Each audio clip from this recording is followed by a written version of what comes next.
Hello, everybody. Welcome to the MIT Forum March event.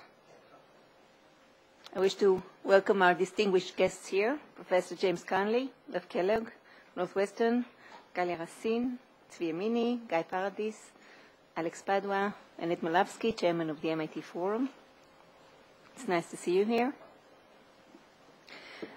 Today, our event focuses on the space between design and high technology, the shrinking space, in fact.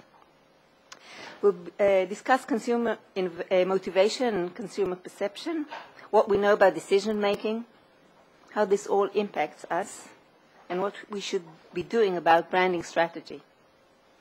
Israel has been known for many years as the land of techies, startup nation, right?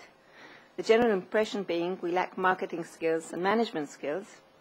The days we can rely on our technology edge are actually over, and it's time to come up with a new offering and deliver something more complete than just technology. In the next few hours, we will learn a great deal about this new offering and how a strong brand can compete on our behalf.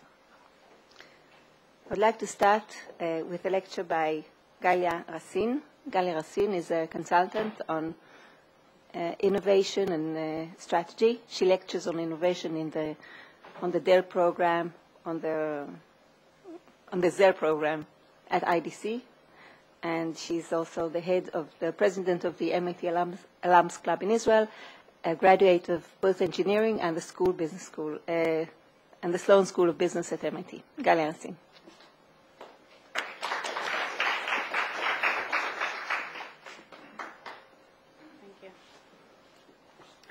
Hi. Well, I want to start by saying that I walked out to come here today and found out that I didn't have a car parked outside. So I had to wait outside for the taxi and got here just in time, which we'll talk about again down the road in this presentation, so you'll see. But you know how actors sometimes have to pump up? I didn't have to pump up. It's natural. It may slow me down, so maybe it'll come out to be for the better. Let's see. A little bit about myself to add, because there's a lot.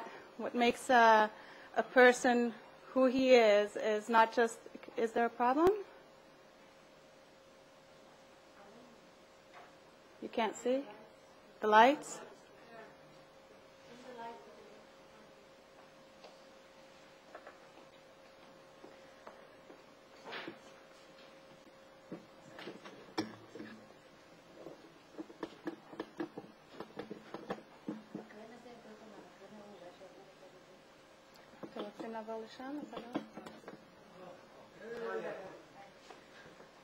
I don't know. I think it's better to see me than the screen.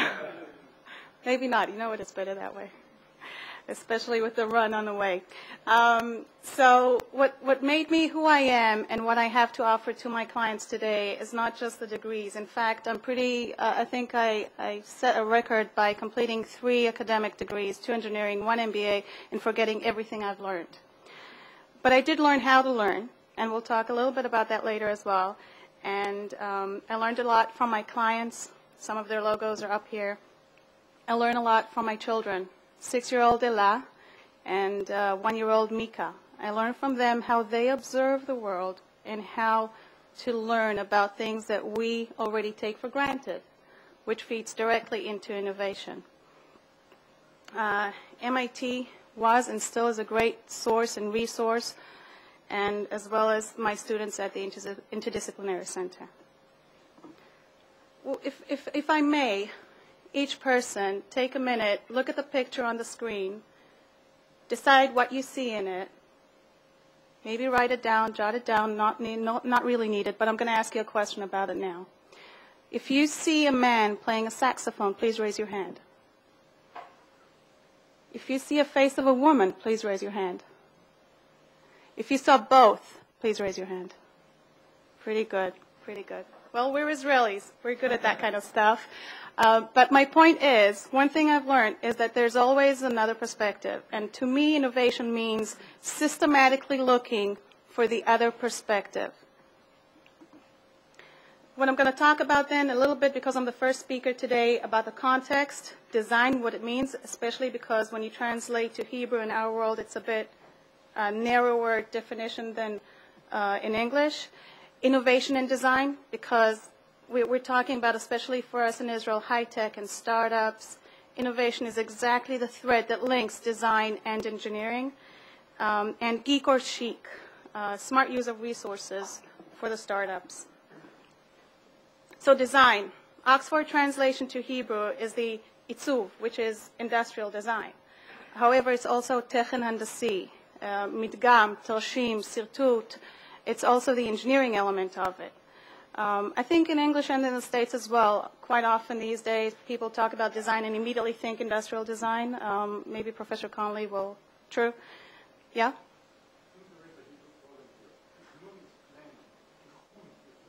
Mm-hmm. Okay, I'll make sure to write Oxford a letter about that. Thank you. Wikipedia defines it as the planning that lays the basis for making every object or system. And I would add to that, and the way it is used or observed. Innovation and design. I want to quote Diego Rodriguez from IDEO. He said, "Good business outcomes treat design as a holistic process that pulls in savvy marketing and research as well as smart ideas."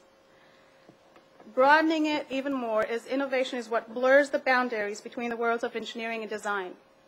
And I would even broaden it further and say business, engineering, and design. So is design more important today than what it used to be? The digital information age. I'll give you a few data points because I see a mixed audience as far as age groups. And I think the young people among us don't really take things for granted as to the pace of change these days. And the older people maybe see it, but don't necessarily take the time to grasp it. It happens so quickly, we don't get it. We don't grasp it. But there are 240 million TVs in the United States. Newspaper circulation is down by 7 million over the last 25 years. But in the last 5 years, unique readers for online are up 30 million. More videos are uploaded onto YouTube in 2 months than if ABC, CBS, and NBC were airing 24/7 since 1948. A lot of these data, by the way, came from a school teacher called Carl Fish. It is estimated that a week's worth of New York Times contains more information than a person was likely to come across in a lifetime in the 18th century. I wonder biologically, by the way, what this does to our brain if you did an MRI on someone in the 18th century and today. The amount of new technical information is doubling every 2 years. That is helping me feel better about forgetting what I learned in 3 degrees, because it doesn't really matter. When you finish, when you graduate, what you studied, a lot of it is obsolete. The important thing is how to study and how to learn whatever it is that you need to learn. Americans have access to 1 trillion web pages, 65,000 iPhone applications, 10,500 radio stations, over 5,000 magazines, and over 200 cable TV networks. What it means is that we're dealing with educated customers. It doesn't matter if it's consumers or companies. Both of them, companies are made out of individuals. They have access to information. They're smarter. However, it also means, which is good for us startups if we're thinking entrepreneurship, is that it's easier for us to access those customers. It's not just the giants that can afford mega mass marketing. It means lower barriers to entry, increased competitiveness, and so on and so on. So here's a question for you guys. You were good with the image. How many text messages does the average American teen, ages 13 to 17 years old, send every month? How much? 800. 500. 2,000. Going once? Going twice? True number. To explain it to some extent, the cell providers in the United States give free messaging programs. You pay a flat rate and you get free SMSs. But the point isn't here the use of technology as much as what it does to the culture. You know, even for the young people here today, what does it mean for a teenager to be sending an SMS every 6 minutes if I take out the time that they're sleeping and in school? Every 6 minutes. It's a different culture than what we are thinking. It's a huge gap. Within a span of a career time, the computer in your cell phone today is 1,000,000 times cheaper and 1,000 times more powerful and about 100,000 times smaller than the one computer that was in MIT in 1965. Harry Truman predicted in 1950 that the U.S. total national production 50 years from at the time will be 4 times as much as it was today. Turned out to be more than 33 times.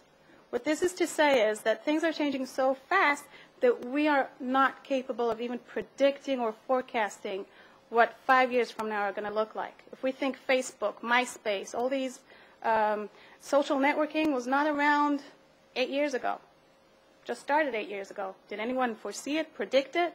And what does it do? What potential is in there for our businesses today? The big players, what it means is that intellectual property management has become critical for them. They have to protect themselves, globalization, things are changing quickly. They understand they need to innovate. They need to continuously innovate because even if you manage your IP properly, some nations, including ourselves when it comes to pharma, for example, are not in line with American IP policies. So they need to continuously innovate and they need to be agile. It's critical for the fast-changing industries. However, the big players are like the huge cruise ship. For the huge cruise ship to turn, it takes a very, very, very long time and distance. So the bigger you are, the harder it gets. And I wonder, what does this do to the industry? What's bigger potential for success for the small players? Innovation is in, and I'm saying this as an innovation consultant, and I'm going to say something that I was told before that I'm shooting my own foot, if that's how you say it in English, the phrase. It's a trend, guys, and treat it as such. It's in, but it's a trend. It doesn't mean that it fits all.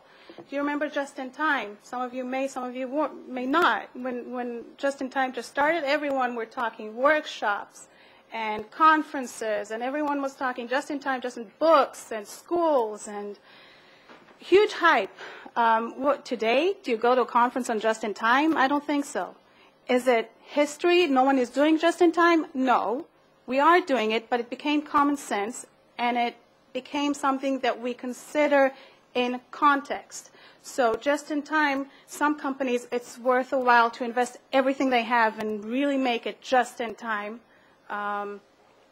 Processes, but others do not. If the raw material is cheap, if the process is cheap and fast, if the market is slow-paced, then you may not need to invest all that in just in time. The same thing I would argue with innovation. It's not necessarily fit for everyone. Remember, the big guys, the big players, they need it, but they need it, in our context, to protect themselves from us. So it depends, and we'll talk a little bit later about what it depends. I have people approach me saying, you know, we had a board of directors meeting, and they say, we need to become innovative. We need innovation. Some companies will hire a VP of innovation, especially the large ones. Some will launch processes. Some will do workshops. The CEO all of a sudden, you know, runs around and what do we do? How do we implement it? There's a but. Like I said, not everyone needs the same amount of emphasis. Unlike just-in-time and TQM, it's more qualitative than quantitative, and it varies. It depends on the context, on the industry. There are tools that we can study and use, and in a few years from now, they'll be taken for granted, and they're worthwhile knowing for every individual as much as it is for a company. But there is no one methodology, in my opinion, that I came across that fits all. Yet innovation can impact any aspect of our business, and that's how we should think about it. It's not just when we think design, we think product. When we think innovation, in a broader sense, it can impact a process as well, a business model, and even sometimes industry structure. So, why is it going backwards? There, startup. The startup is more like a speedboat. It's easy for us to take a quick turn. It's easy for us to be agile and fit ourselves really quickly. But Procter & Gamble, when they want to come up with a new design, they can afford several models, several products, several ideas. They go wild, and they know that their market is large enough for just one product or one idea to hit, and they'll cover the failures. We can't afford that. Even the larger companies in Israel are medium-sized, U.S. scale, and cannot afford more than one R&D project that is high risk. So it needs to be smart. We cannot afford to invest best technology and best design. And that leads us to the question of geek or chic. The email at some point said geek or chick, which is a young chicken or a young girl. So, and it actually, there's a movie there's a sitcom in the States about that, and there's a lot to be said about that. But for us, we need to hire sometimes. We can't hire everyone, and we need to decide, are we going to take a chic-oriented person, a designer, or are we going to hire an engineer, a techie, a geek? Which one? Same for investors. Some people claim, especially in the Valley, that if you have an internet startup, you've got to have investors that are design-oriented. One of the questions that will help us answer this is, think of your idea. Is your idea revolutionary or evolutionary? If it's evolutionary, it's more like the big players, which is an incremental change, and then you're competing in an existing market. Expectations are already set, and you better think design and customer experience and so on. If you don't, if you have a revolutionary product, if you came up with a cell phone that has, for sure, zero dangerous radiation, I think I won't care what color the skin is. So you might not care about it as much. You care about the engineering aspect of design, but not the industrial design necessarily, not in the first phase. The other question is your clients. Are they businesses or consumers? Again, our consumers are used to certain standards. Businesses are different. One way of answering geek or chic is doubting the question itself, looking for ways to eliminate, to reduce the trade-off between the two. And one way of doing it is expanding your resources. Do you mind passing? I want to tell you about crowdsourced fundraising, cheaper prototyping and manufacturing, as well as crowdsourced design. Crowdsourced fundraising, I'll give you an example. Kickstarter. It's a website in the States. Has anyone here heard about it, by the way? Free money out there for us to pick. Free money. Kickstarter. You get a page on the site, and you do whatever you want with that page. You pitch your idea. You set a goal of how much money you want to raise, and you set a deadline. Until when do you want to raise all this money? If you achieve the goal, meaning individuals like ourselves and Americans in a tough economy pledge starting from $5, $20, whatever it is, however you define it. If you reach your fundraising goal, they pay the money to the site, to Kickstarter. You reach the goal by the deadline, the money is yours minus 5% that Kickstarter keeps. If you don't, the money is refunded to the surfers, the individuals. And the stuff that is going on is amazing. Anything from, please help me go hike in India, and what you get in return is my gratitude, to books, movies, new technology, various things. And each individual does what here's an example of e-twinning in the gaming. This individual is He has his credentials. He presented them. He's well respected in the gaming industry, and he says there's lack of standard, and he touched a sore point. And he already funded, he has $13,000 pledged and 48 hours to go as of this morning. And all he wants to do is write down a book of rules for gaming programming. And he promised various things. If you pledge $200, you get credit design publishing in the book. You pledge $1,500, you get to join him, and there's only one. You can allow certain pledges and certain amounts for the reward that he promises. You get to join him at a conference and sleep in a hotel room with him. Someone pledged it. Here are a few other examples, and due to lack of time, I can't tell you all, but the maximum I could find was $84,000 for designing Obama. I invite you to go into the website and explore it yourself. It's out there. It's a resource. Another way of expanding our resources is cheap manufacturing, a privilege that we have today that we did not have previously, even as much as a decade ago. Today, you can order anything. I have internet access here, right? 2 minutes? Okay, no video. Today you can order anything from China. All you need is to design, let's say, a board or a chip or anything that it used to be a privilege of Sony, and anyone, anywhere, can order it in any quantity they have. Cheap, fast prototyping, cheap, fast production, no ramp-up problems, no investment required for tooling. These are huge barriers that no longer exist for us. Third, expanding our resources is crowdsourced design. An example, Local Motors. Anyone heard of them? When we talk about design, automotive is the place. A lot of designers, industrial design, want to go into automotive. And one of the problems, if you know a little bit about automotive design, it requires huge investments. You have designers in labs sitting at least a year and a half in advance planning a concept. It's very highly secured and memudal, excuse me for the Hebrew. And it takes a long time, investment, royalties. There were attempts to manufacture and sell kits, assembly kits. But they were imitating designs and concepts, and there was an IP issue with that. So Local Motors did a competition. They overcame that hurdle, and they published a competition there. 30% of designers that wanted to go into automotive but never got a chance. And they said, here's your chance.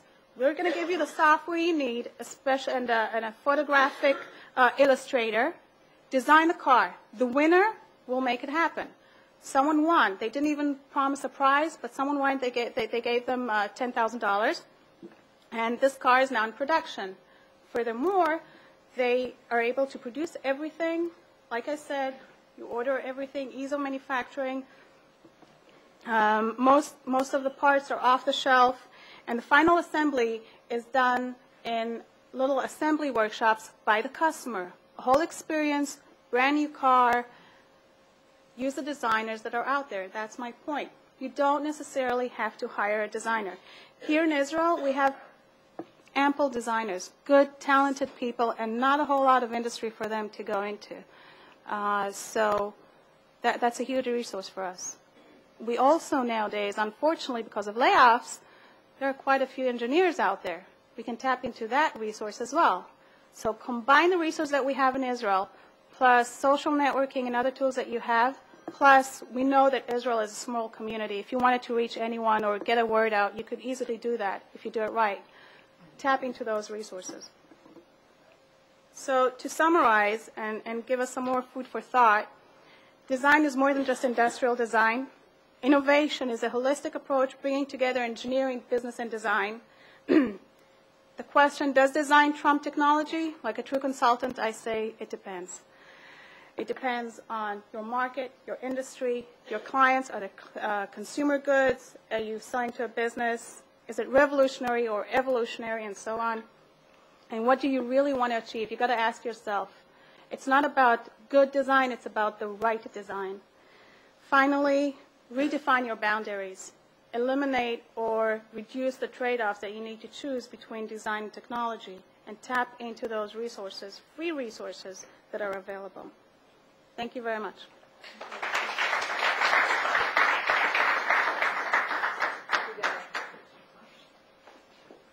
Thank you, Galia, for an excellent presentation. This is a good time to thank both Galia and Dan Brodsky of the MIT Club for assisting us in the design of this program today. Okay, I need the lights again. Okay. Our next speaker, James Conley, is a professor of technology and innovation management at the Kellogg School of Northwestern University. He also serves on the faculty of the SIGA Design Institute of the McCormick School of Engineering at Northwestern. He's an inventor who has developed and acquired a portfolio of intellectual properties that he has licensed to more than 60 large companies on the Fortune 500 list.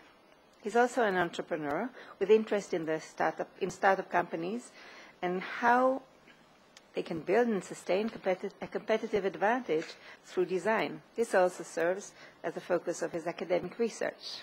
Professor Conley, the floor is yours.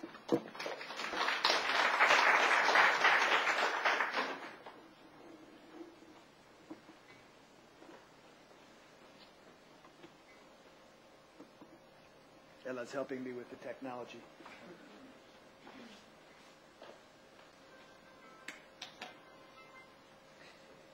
Thank you, Ella, for that kind introduction. Thank you, Ed, for the invitation, and Galia for those nice, inspiring comments. I'm going to try to build on some of the seeds of thought that you have planted as I address this audience.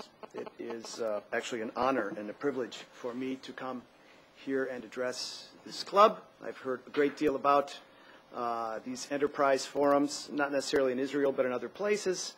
They've always had an eager audience, and it's what I'm going to talk about. Today has, as we'll see, a lot to do with marketing. And the godfather of marketing, as we see it at the Kellogg School, is actually an MIT graduate. Interestingly enough, a fellow named Phil Codler, who really developed this whole field. So what I'm going to address, if I think I have this right, it's up and down here, right? Or is it space bar to move this? Space bar? Okay. Well, let's see. How do I go back then? Page up. Backspace. Okay, backspace. This is backspace? Yeah, okay. So what I'm going to address is design and sustainable competitive advantage. I am going to bring in some of the points that were mentioned by Galia, specifically intellectual property. That is really the core of what is my experience and my research, both as an independent inventor and as an academic. This work and the crucible where the conversations that I'm going to be discussing today take place is the Center for Research in Technology and Innovation at the Kellogg School. Two principal faculty involved there. The first is Mohan Sawhney, who is a marketing guru from the Wharton School, who's now at the Kellogg School. He's also an engineer foundation like me. I am originally a nuclear engineer who became a mechanical engineer, who became a professor of design in engineering, and then subsequently moved to the management school. My career path has been curious, to say the least. But we have a mission, scholarship, leadership, partnership with any number of firms who advance and support our research activities. These include Microsoft, DuPont, Sony, Samsung, General Electric, large firms who have an interest in this innovation subject that Galia has pointed to. We have large networks of people that we interact with. We have our own thing called the Kellogg Innovation Network. It might be like your MIT Enterprise Forum, but it's typically closed to the sponsors of our research. We have a large pool of students and postdocs who actually inform the content of the research and some of the paradigms that I'm going to be presenting today, beginning with the whole idea of how we tie together innovation and sustainable competitive advantage. These are ideas that come to us from the strategy world. This isn't really an engineering academic discipline. It is something that comes from largely the social sciences and economics. Then I'm going to move on to the idea of IP, that being intellectual property, design, and an important construct that we developed at Kellogg in 2001, something called value transference. It is an idea that actually allows an innovator to combine both geek and chic. But they have to do it in just the right way. Because, of course, all under-resourced innovators, and Israel, I've been reading this interesting book on the way over here, Startup Nation, is full of these very curious, energetic, ambitious types who have great technological depth, but unfortunately no chic. That's not to say that it doesn't exist, but they're not coupled typically. Hence, this is how I opened my class this morning, where I'm teaching just at Recanti. We don't see so many famous global Israeli brands. Right? There's very few. Maybe Teva rises to that level of a global brand, but after all, Teva is a copy company. Really, they're a generic pharmaceutical drug company. That's how they built their name. So we really don't see that. In this presentation, we're going to see how the small person also builds the brand and hopefully takes what is the geek component of Israel's deep capability to the next level. I'm going to do that through speaking about unique touch points of a user experience. We're going to do some experiments. One principally here, I'm glad to see the ladies because they'll be the subject of this experiment. And then we'll move into some case studies, which will show how small, under-resourced innovators have moved beyond the limited advantage domain of some technologically deep innovation, typically covered by a patent, into the world of branding. Okay? And that will take us through our time today. So we'll begin with strategy and what this is. It turns out that at a very high level, whether you're a military strategist or a business strategist, the strategy is the logic of why you do what you do. And when you have limited resources, you've really got to be thinking about that logic. It's got to make sense in a particular market context. Hence, it depends how you do what you do. But there's a famous professor from Boston. It's another school. I can't remember the name. Something like Harvard. And he came out with, great many books on competitive advantage. If you've been through a management program, you've seen his books. His name is Michael Porter. I think there's one soundbite that really captures where he goes in innovation being a source of competitive advantage, and that is this. The essence of strategy is choosing to perform activities differently than rivals do. A company can outperform rivals only if it can establish a difference that it can preserve. All of you should be thinking about that, especially in light of what was just mentioned in Galia's presentation. Wow, you can send your digital information to China at a moment's notice, and all of a sudden you've got production. Well, guess what? Your competitors can do that with your content as well. And they can come back to haunt you with your innovation, arguably, and price compete. Unless, of course, there's some barrier to their doing that. Well, their barrier, the barrier that I do study in my research and practice professionally, is that which is intellectual property. 4 specific regimes of intellectual property. Note that this is not just patents. So we're going to start with patents. Patents are actually the domain. Can we turn the light off? Is that a little better? Okay. Patents are the domain of intellectual property, what we call the appropriability regime that is specific to inventions. Inventions are technologically deep, typically, functionally rich areas of innovation that are covered by patents. All right. Now, there are other regimes. The history of the genesis of these regimes is different than patents, specifically copyrights, which are about protecting the author of original expressions. But now, copyright extends to software and multiple other mediums of expression, right? And this is followed up by source identity monopolies on things like brands. This is where trademarks, trade dress, and in some cases trade names come in. And finally, there's the domain of confidential information, trade secrets. For today, the purposes of today's presentation, I'm not going to dwell on trade secrets, and I am not a lawyer anyway, so I'm not rendering any legal advice. But I have an army of them that work for me, so I know how to manage what they do to make sure we realize competitive advantage, especially with my inventions. That is what we're going to dwell on specifically. Patents, copyrights, and trademarks in dress.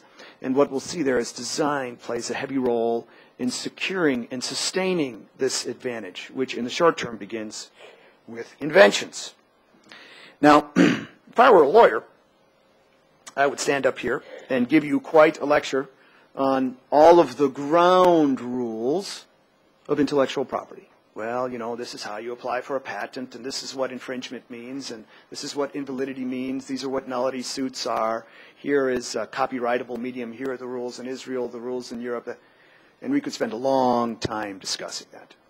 But I'm not going to do that today. That is the subject of many other courses, and you can hire someone to actually give you some advice on what these various regimes mean.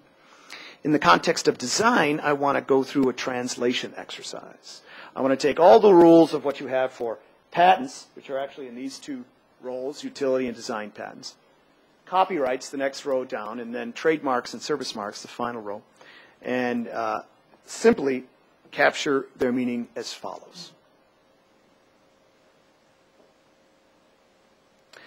Patents and secrets, actually both, are about a functional form of protection. They get at the real technological center that is the economic utility, part of the value proposition that you push into the marketplace. Why the venture capitalists of the world are coming to you. You have some solution, a software solution, some signal processing solution, some pharmaceutical solution that satisfies an unmet need in the marketplace. And if it actually satisfies the laws of the various legal jurisdictions, new, useful, non-obvious, fully disclosed in the U.S. context, you can get a patent to give some confidence to your investor that what you have is really unique and yours, and there's a window for monopoly pricing. So we call patents and trade secrets really a functional form of protection. Design patents, which are really ornamental rights, they don't have any requirement to have utility. Right? In Israel, the registered design right has a similar characteristic. This is about form. Form is a visual cue that sends a message. And since we are largely visual processors, this is very important in capturing the imagination of your marketplace, as we'll see. Right? And then we have copyright, which is about expression. That's fundamentally different than function. Expression is about messages and how messages are encoded. Copyright is actually about the expression of the message. The final bit, trade names, trademarks, service marks, and what I'll call trade dress, is about source identity and brands. It's about the thing that people remember about your offering. How you build that awareness is part of what we're going to talk about today. How you use all these regimes of property. At MIT, they overwhelmingly focus on function, because it is, after all, an engineering school with a management school attached to it. We at Northwestern are sort of a management school with an engineering school attached to it, and it's a little different dichotomy. But if you're really thinking about building something that's more sustainable than the next transaction to sell your company, you have to think on all of these dimensions. And I'm going to walk you through that process here today. It's curious that those degrees of freedom, function, expression, form, source identity, resonate with the chapters of what is the definitive book in industrial design. What is that book? Rudolf Arnheim's Art and Visual Perception, A Psychology of the Creative Eye. Every industrial designer that's ever taken a course in this subject has read and digested this book. The title of the chapters of this book are as follows: balance, shape, form, space, light, color, movement, dynamics, expression, which begin to sound a little bit like how we were characterizing the domains of property.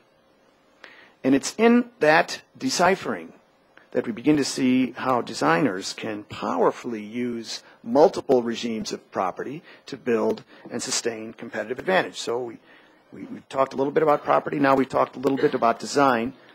Let's see how this comes together.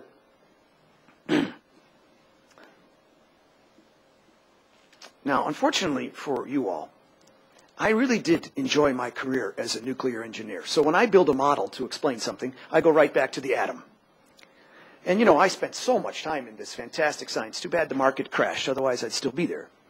But at the very core of what is the atom is the nucleus. This is where all the energy is stored, by and large. And at the very core of what you, as a technologically deep entrepreneur, or someone who wants to present something functionally unique to the marketplace, is, in fact, this function, this utility. Yeah, that's where patents and trade secrets reside. So if you're doing something really unique on the functional level, you should be using patents and trade secrets to secure your uniqueness. Now, around that is what I call the expressive medium, copyright. At some point, you need to communicate to the marketplace that your function is unique. You create a message to inform the marketplace of that. That message is copyrightable. That's actually what copyright is, advertising. Now, on the outer layer, this is where the electrons exist. This is where all the chemistry takes place. This is where your brand exists. This is sort of the cognitive touch point of the user experience. And if you're clever, you will actually use the function to advertise through the expressive medium and inform what the brand is in the mind of the consumer. It's a layer of evolutions, all of which can be supported by multiple regimes of property. And this must be done in a time-sequenced manner. This can't be done haphazardly. So it must be premeditated. Okay, why is that? Well, this is a continuum that we built first in 2001, myself and a colleague at the law school. And it's called the Intellectual Property Continuum of Protection. What I have across the top are regimes of property, patents, copyrights, and marks going from left to right. And then, of course, I have the lifetime of the regime of protection. Patents, relatively short, 17 to 20 years. Trademarks, indefinitely long. They actually never expire if they're used properly. Right? On the bottom, we have the degree of functionality of the protection. Patents, highly functional. Trademarks at the other extreme, afunctional. By statute, they can have no functional advantage. All right, so let's stare at that for a minute.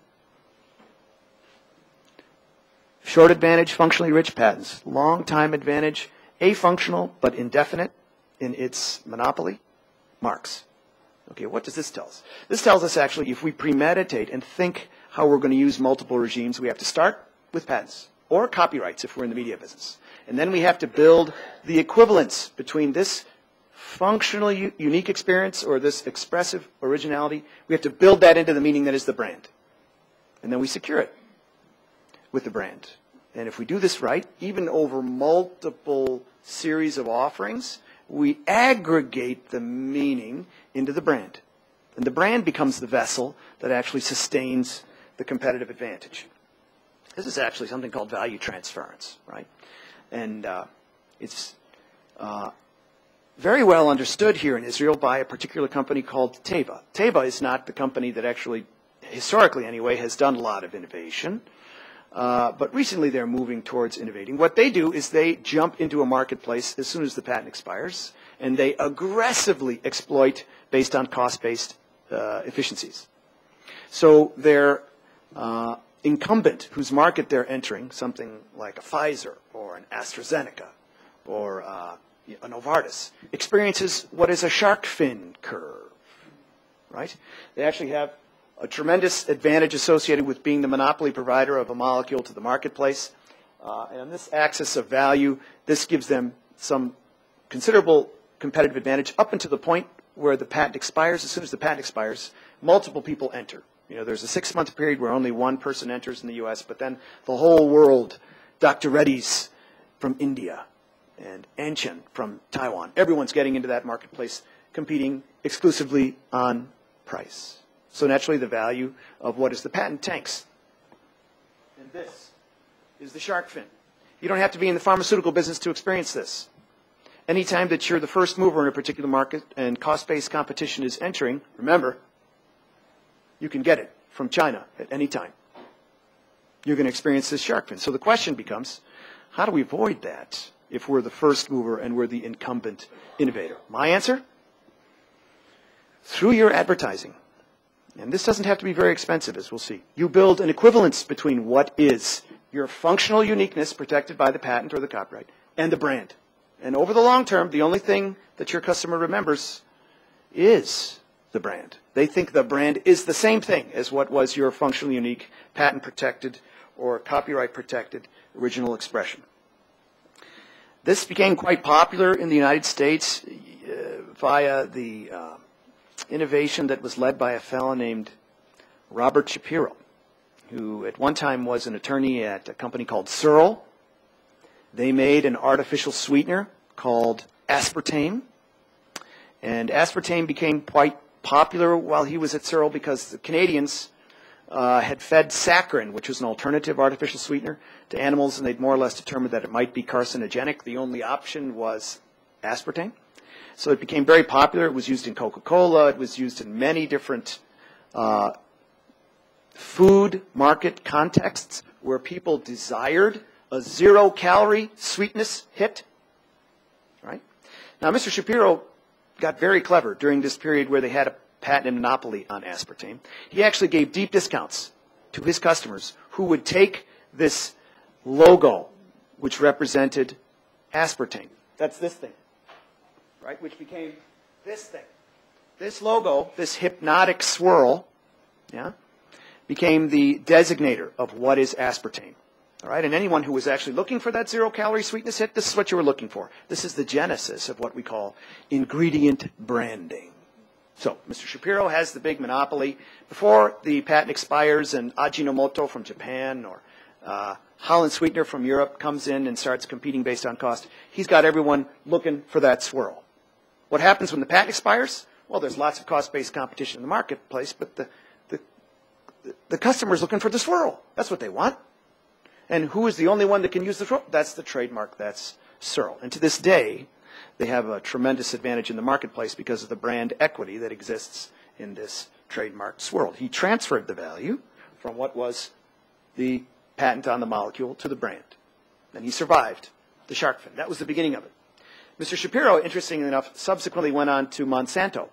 And the dominance of Roundup Ready crops, that's dominance with a capital D around the globe, is his engineering solution. It's exactly the same thing that he did at Searle as a young lawyer in their licensing department. He took that same model and he patterned into Monsanto. And Monsanto, over the last 10 years, has transformed itself from what was an 80% chemical revenue company, herbicides by Roundup, to now a company that sells seeds. The margins in seeds are 10 times the margin in chemicals. So, you know, even though he's been fired for any number of reasons, his theory and his strategy has played out very well for Monsanto, who over the last 10 years has experienced a 12x increase in equity value in the markets.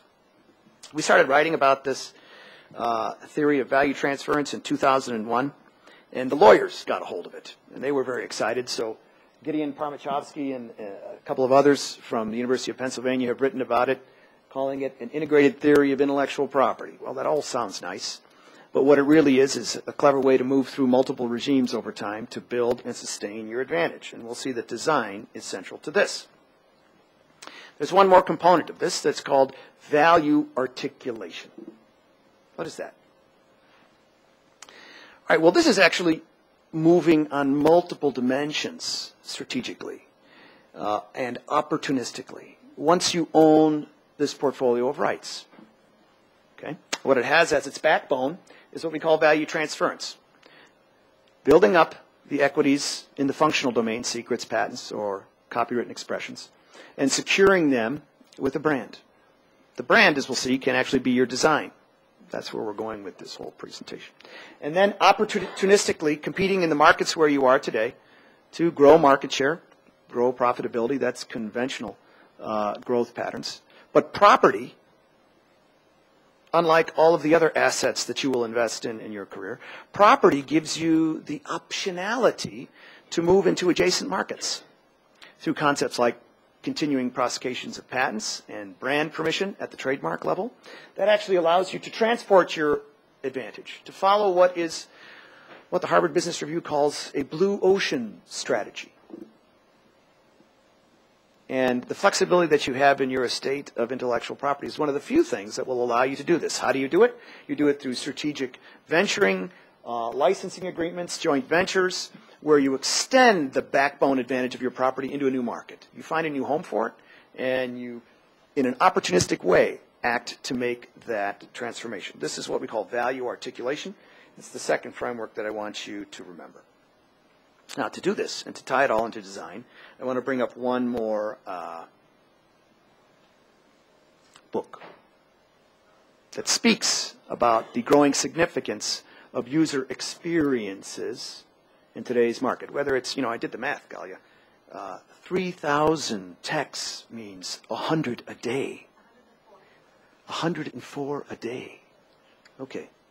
Now, I know this is true because, like Galia, I have a bunch of little children, 12, 10, 8, 7, and 4.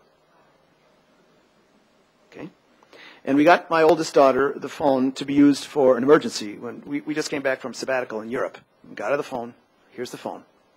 Yeah. She exhausted the €50, limited budget in 3 days. Because there, it's not unlimited texting. Every text, they're getting you, and they're charging, 0.2 euros per text. So yeah, she sent hundreds of texts. 12. Yeah. Now, there's some user experience in life around this texting. I don't know what it is. I don't think I can possibly understand it. But we have to appreciate that this is how that generation is beginning to communicate. Right? And there's opportunity there. The reason I bring it up here is because if we're going to design and make the user experience the difference that sustains the difference in the marketplace, how do we protect that? How does that happen? Can you patent a user experience? Turns out that's pretty difficult to do. But there are cognitive touch points of a user experience,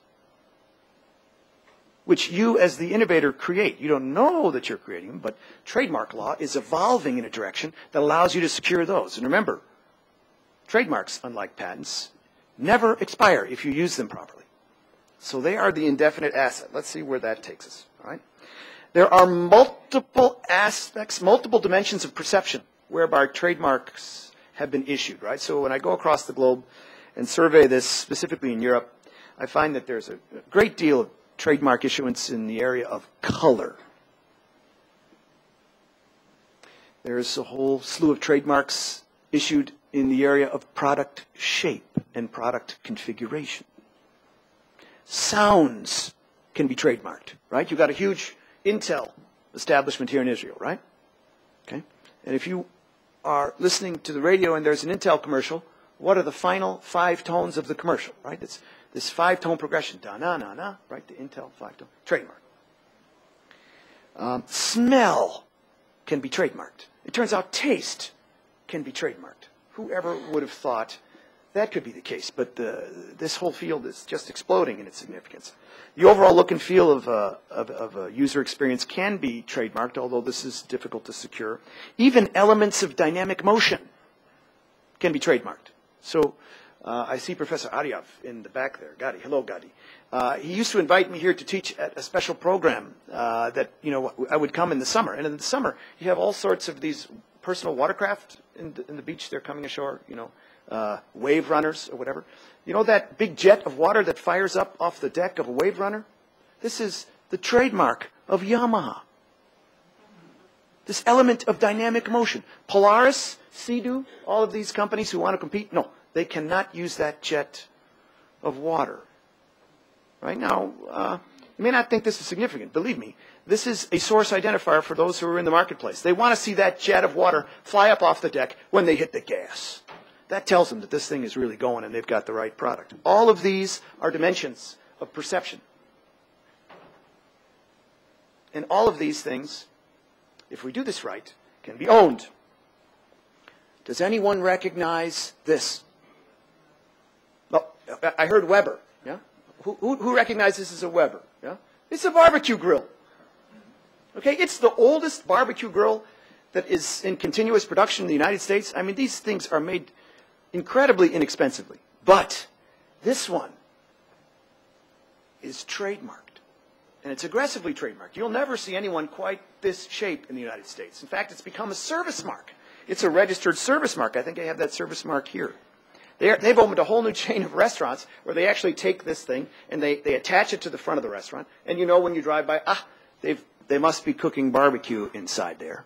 You're going to get this whole summer experience sort of message from this secured sign. Here's a design that has matured beyond the life of the patent, beyond the life of the design patent, but it's secured as a trademark because this becomes what is the user experience. And they have used that consistently in their advertising and actually turned it into an indefinite life right. Okay? Every time I go and use my laptop, I wonder about that red dot in the middle of the keyboard.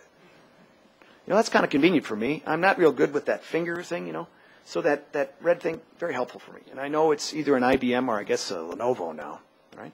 Turns out this is a registered trademark, right, of the IBM folks. Why? Because they use it in their advertising and they send the message that, you know, you should look for this red dot, directly or indirectly. And again, that's something that is going to be theirs for as long as they continue to use it. There's an example of the Eagle Boys in Sydney, Australia. Who were they? Well, this isn't really a high-tech group. They're a couple of guys who opened a pizza store. But their advantage was actually taking the pizza box. And they had some ability to stack 2 pizzas in 1 box. And in Australia, you know, volume is perhaps more important than quality. So I'm generalizing. Okay. Here's their invention where they get a patent. Right? So here's this nice little cardboard thing that they put inside the box, 1 pizza on the bottom, 1 pizza on the top, close it. You get twice as much pizza for the same box volume. Okay? Now that may not sound like high-tech. In fact, it isn't high-tech. But what they did is they very cleverly drove their advertising. This is an example of it. I just took the advertising off the web today to tell everyone to look for the pink sign. Now, pink is not a very Australian color. Okay? But it's an important differentiator if you're driving down the street, you're hungry, and you want to get a lot of pizza. So the Eagle Boys have trademarked the heck out of this thing, and now they're the hottest franchise in Australia. Right? It started off with this not so technically sophisticated innovation that gave everyone more of what they wanted, and they turned it into this brand. And now they drive this franchise growth that is exploding. Right? Now, very under-resourced, this Mr. Potter who started this company, but his drive towards the color pink as his source identifier was focused from the word go.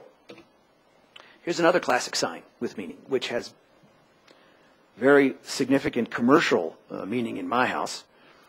Since I have 4 daughters, you know, these Disney princesses, Snow White specifically.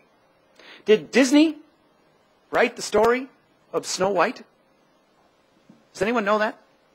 The Grimm brothers, 1820. So how is it that Disney owns this? Well, it turns out that Disney doesn't own a copyright on the story of Snow White, but they came up with an original expression, an original animation of the fairy princess. They copywrote this, and then they have used this increasingly on merchandise. And by using it on merchandise, they move the right from the copyright to the mark.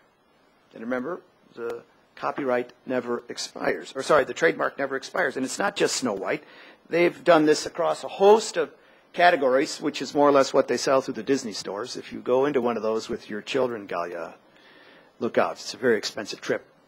But what they're doing is taking the advantage that they built during the copyright life and transferring it to the mark. And then the higher margins come from the merchandising. This is where Disney is making most of their money today. It's not just Snow White. It turns out it's all the princesses. Princess Aurora, Cinderella, Alice, and all these characters. So much so that over the last 80 years, there's a hockey stick. So in the 1980s, they had a total of 70 trademarks. By 2008, the last time we counted, Disney had registered 4,000 trademarks.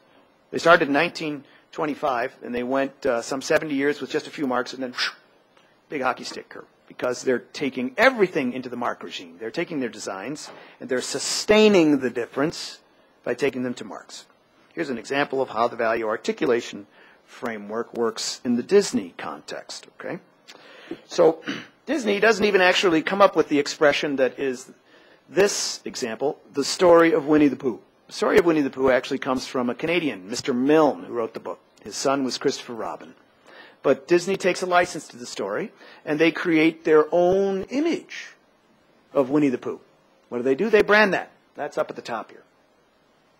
Then, of course, they advertise the heck out of their version of Winnie the Pooh with Eeyore and Tigger and everyone else through all their media channels. This is the experience that you see at a Disney theme park. You know? When the time comes, when the revenues and this supply chain is drying up because of technology or whatever, you pivot and you start licensing all of these characters. So at my house, we have this Disney toaster. Right? Now, who would have thought Disney was in the toaster business? Turns out they're not in the toaster business. They don't have any of the capital risk associated with the production.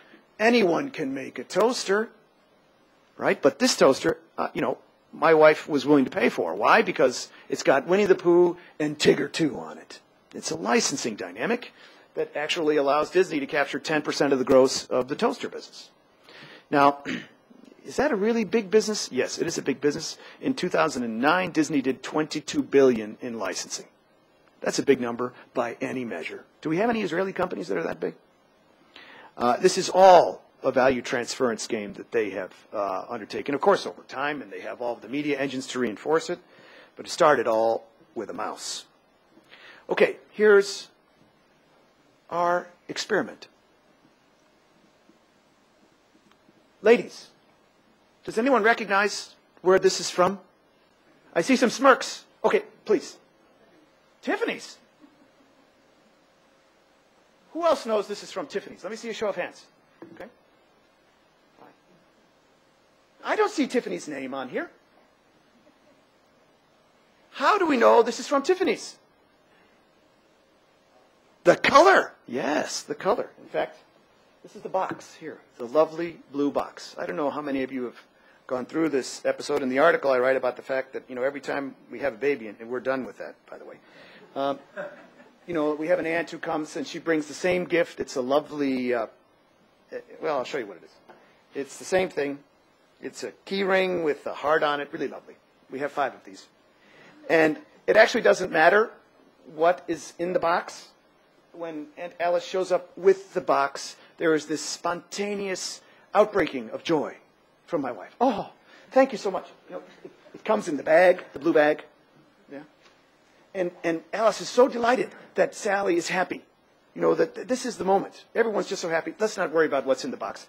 All of that mnemonically triggered by their monopoly on the color robin's egg blue in the context of high-end luxury goods. And for them, this is really sustainable since they've been in business since 1837. Right? Now, the nightmare for me is that every month, this shows up in the mail. Do you recognize that? That's actually the catalog for Tiffany's. How does my wife know that? It's Robin's Egg Blue. They're the only ones who are allowed by their trademark rights to use the color Robin's Egg Blue on a catalog for all of these classes of goods, luxury goods essentially, right? And, I take it across town and I throw it in the trash can. Doesn't matter. It comes back. Page is dog-eared. This is what you need to buy. Very clever marketing, Tiffany's. And if you actually look at what they're getting for a pen or a necklace or anything, the markup is ridiculous. But no one really is that interested in the gift. They're interested in the box and the color that is the promise. So we have the same thing with our friends from Atlanta, Coca-Cola.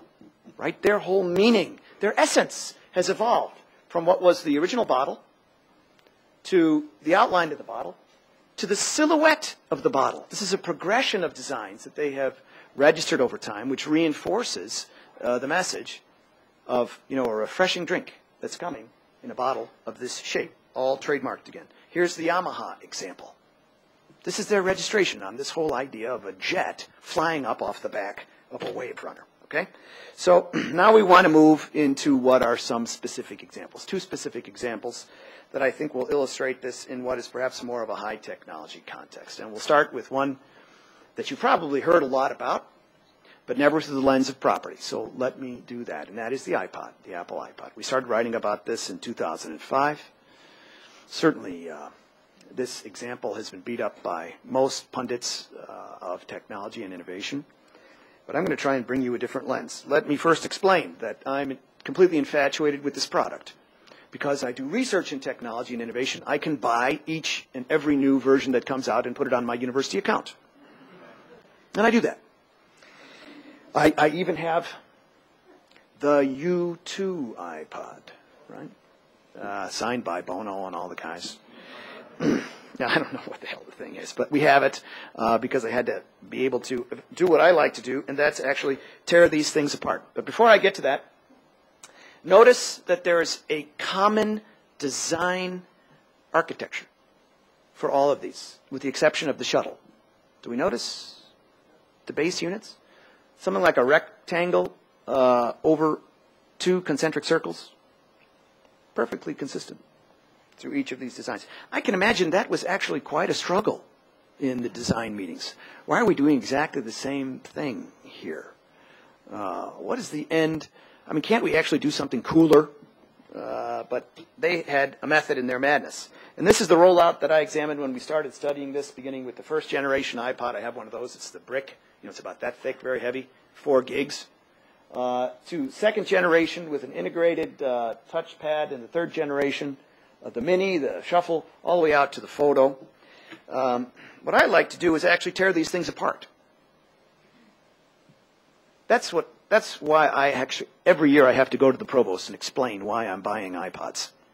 They said, oh no, I'm doing a teardown analysis. It's very rigorous. This is one such teardown. Or I look at what's actually inside these products, because we know that Apple is not investing in all the hardware here.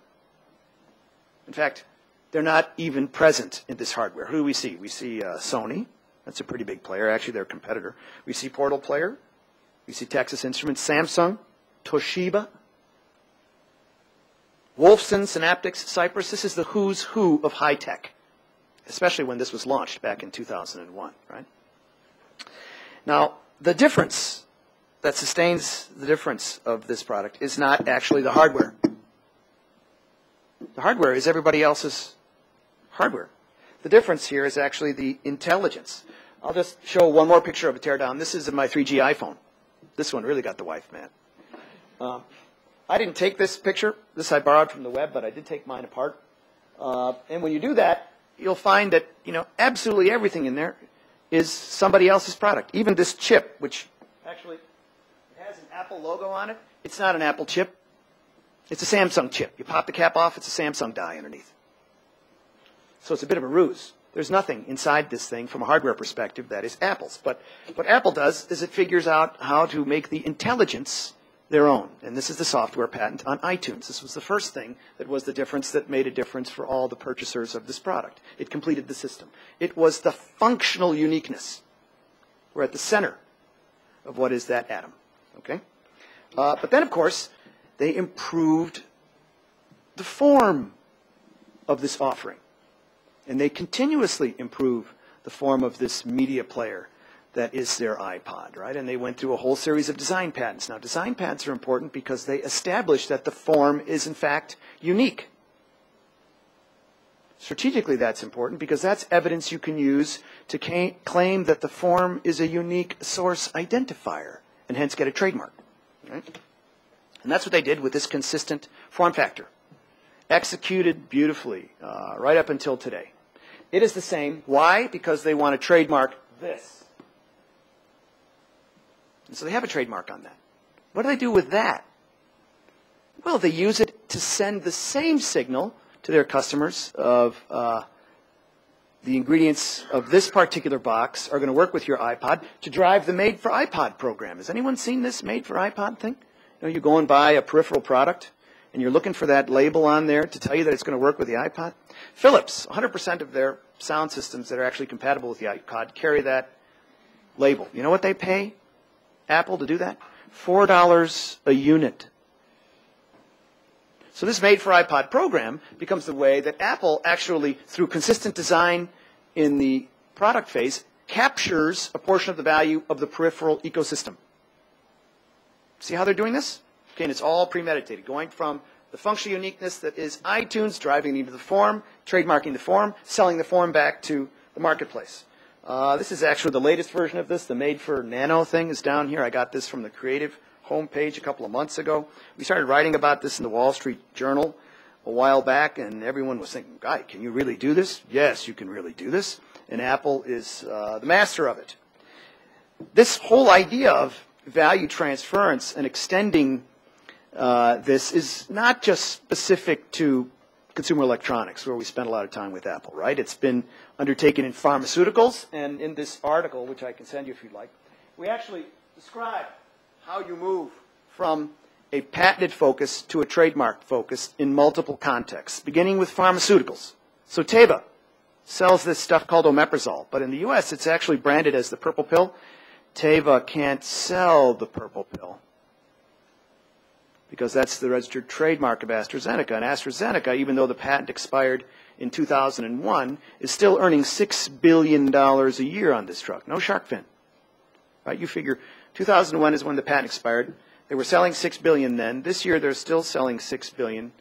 What's that worth? 7 times 6? That's $42 billion that they've generated, largely with this clever trademark on the color purple and the brand loyalty that they've built therein. It's a wonderful drug if you have GERD. This is the aspartame example. Snow White is the media example. I got Yamaha there, Roundup. I have Coca-Cola, Dolby. All of these things are a way that design is used to sustain what is originally a functionally oriented source of differentiation. In fact, in the iPod case, we can go back to the molecule and see how they built up a whole semiosphere. What is a semiosphere?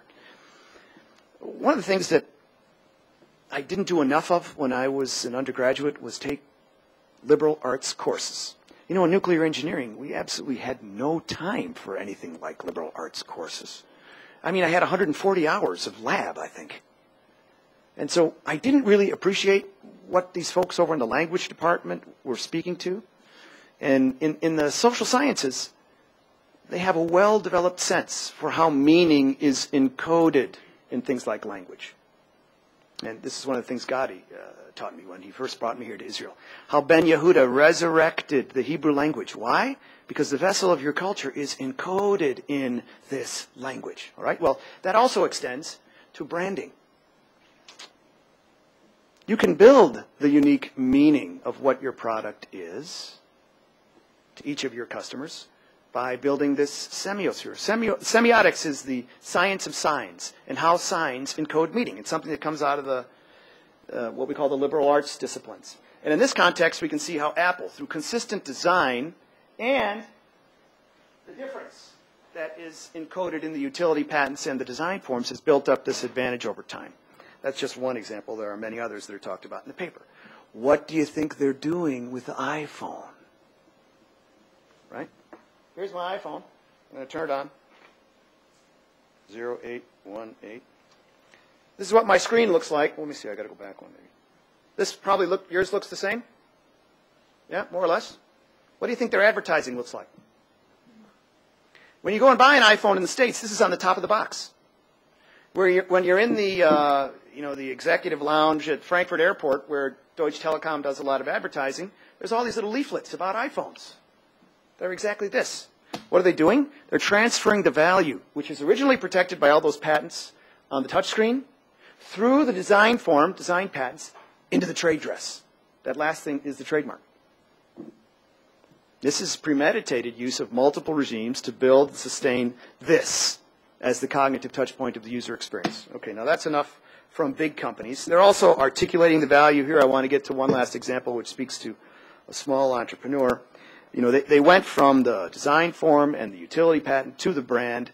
They built the advantage in the media space. When the time came, they opportunistically moved that whole iPhone thing and moved into the peripheral markets through ingredient licensing and then moving into the phone space. Apple's very opportunistic about this. And they're a big resource-rich firm who's done this well. That's interesting. But let's see how somebody who doesn't have any money does it, because that's largely who Galia was referring to and who I think they're talking about in this Startup Nation book. Allow me to introduce Ray Dolby. Do any of you recognize the name Dolby? Let's see the hands. Everybody! You all know Mr. Dolby. Would it surprise you that Mr. Dolby has no marketing budget? Would it surprise you that until 2005, he didn't even have a board of directors? He had no investors. I mean, he was a 100% organically grown, wholly owned company. No governance issues for Mr. Dolby. If he had to describe, oh, geez, I need to get that away from that. Yeah, if he needed to figure out how much he should pay himself, he would look in the mirror and he'd say, okay, 40 million? Okay, 40 million. Fine, done.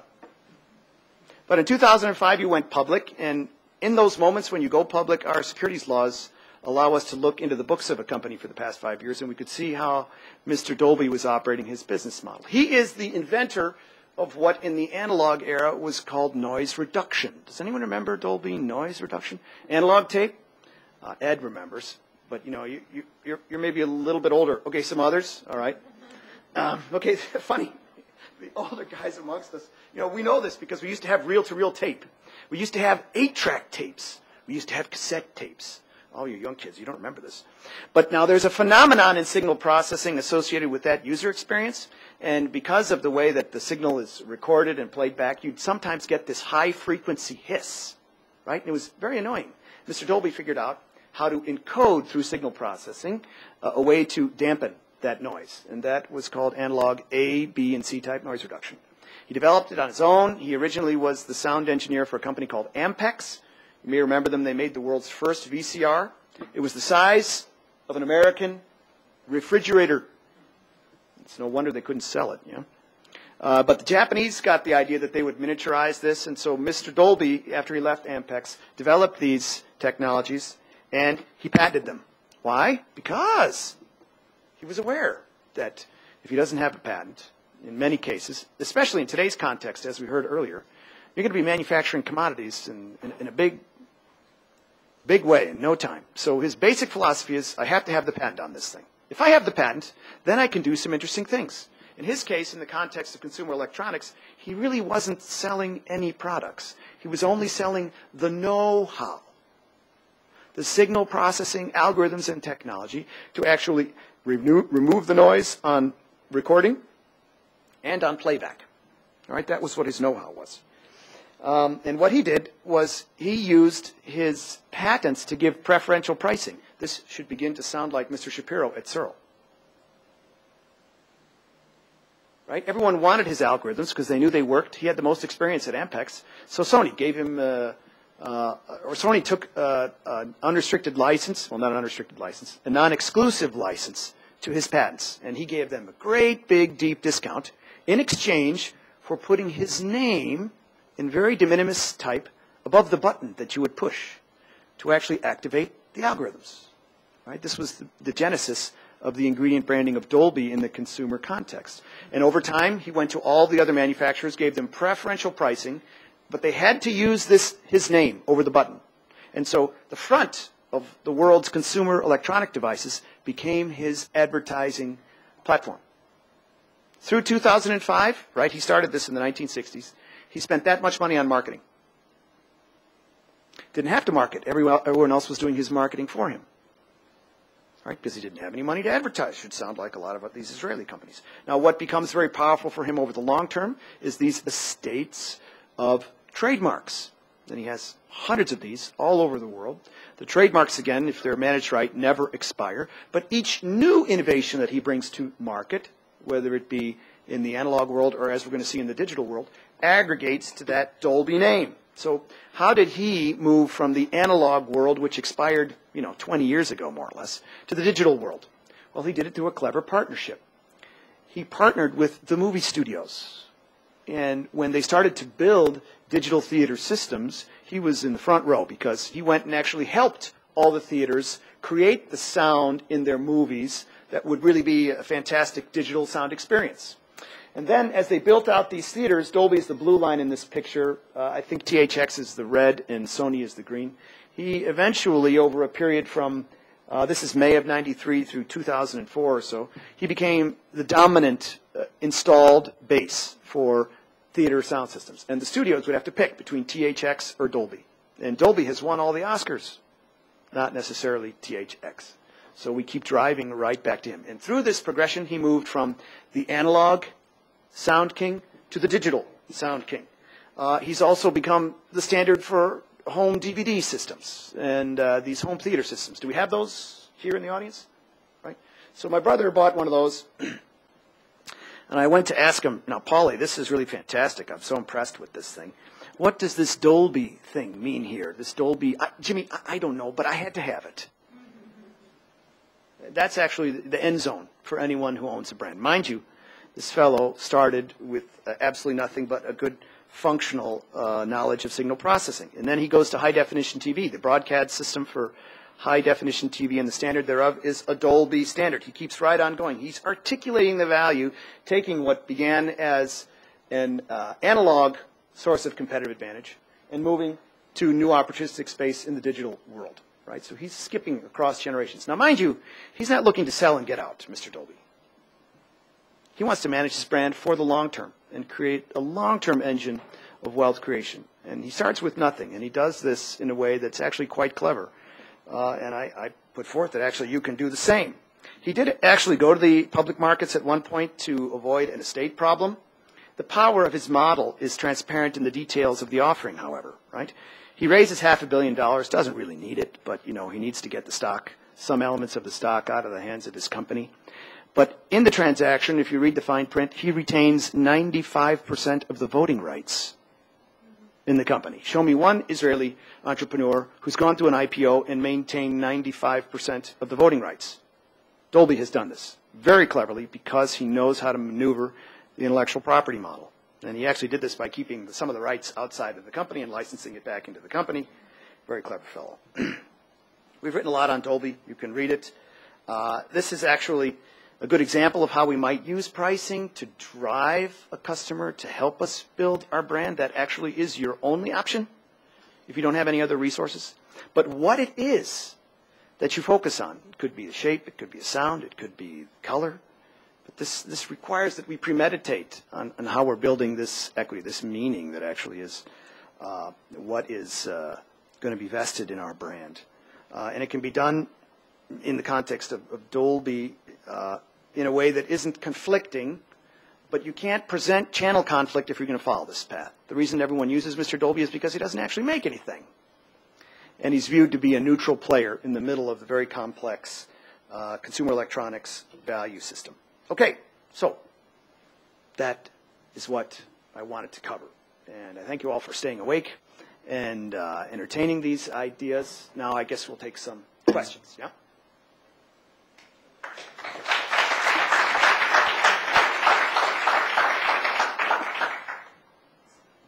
Yeah, back row. Can you shed some light on how this stuff can be applied in the internet space? Which has very different economics. Well, let's see. How do you think the Eagle Boys sell their pizza nowadays? Most people order it online. How do they know they're at the Eagle Boys site? It drips in pink. So to the extent that the internet has become the retail front entry to your business, you have to think about how you're actually going to extend these things, which are cognitive to someone who's looking at your portal. And they can be sound, right? They can be more than just visual. I don't suppose they can be scent-based if it's coming through the computer terminal. But that's how you do it. Not pizza. Internet companies. Yes, of course, Google's a great example of this. But the real story about Google is that Sergey doesn't know how to do HTML. So he put up a very simple box because he just didn't know how to do it anymore. Right? That I learned from Marissa Mayer, who's responsible for all the design there at Google. Now, they, of course, have this wonderful, not only do they have the name Google, right, but they have the nice color combination of the letters and the font of the letters, which they experiment with all the time. Okay, but it's a very simple storefront, which has become dominant across the world, that is heavily trademarked. Now, they run the risk of losing the trademark on the word Google, because Google is becoming a verb, not a source identifier. And when that happens, as was the case for thermos or aspirin in the U.S. or cellophane or elevator, Hoover, there's all sorts of examples. Your brand can die the death of genericide. It becomes not a source identifier, but a product identifier, and then in the U.S. we'll cancel the mark. Yes?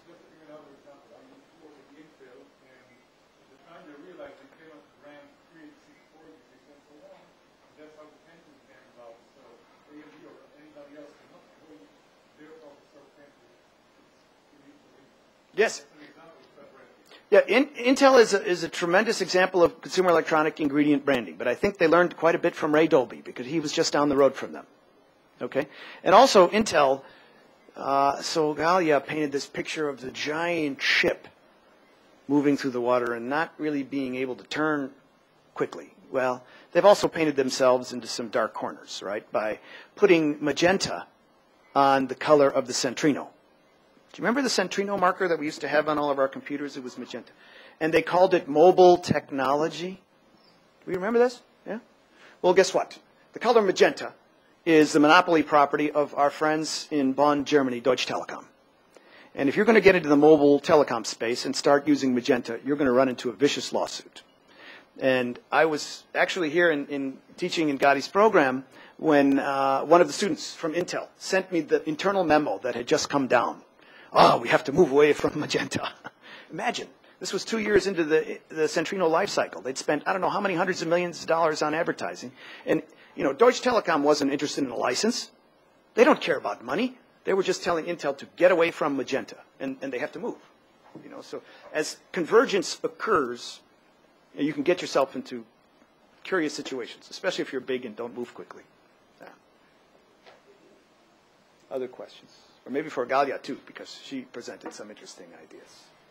Yeah. I have a comment for Galia. Yeah, good. He gave us a test about this picture and the saxophone player. Who do you think he resembles? The saxophone player. It's exactly like Bill Clinton. With a pointy...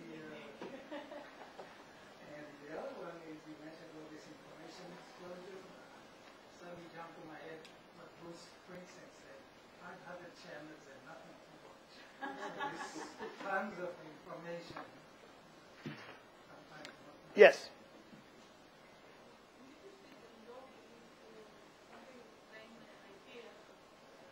Discount pricing to drive the adoption of the ingredient brand. Can you repeat the question? I'm going to repeat it as soon as she's finished.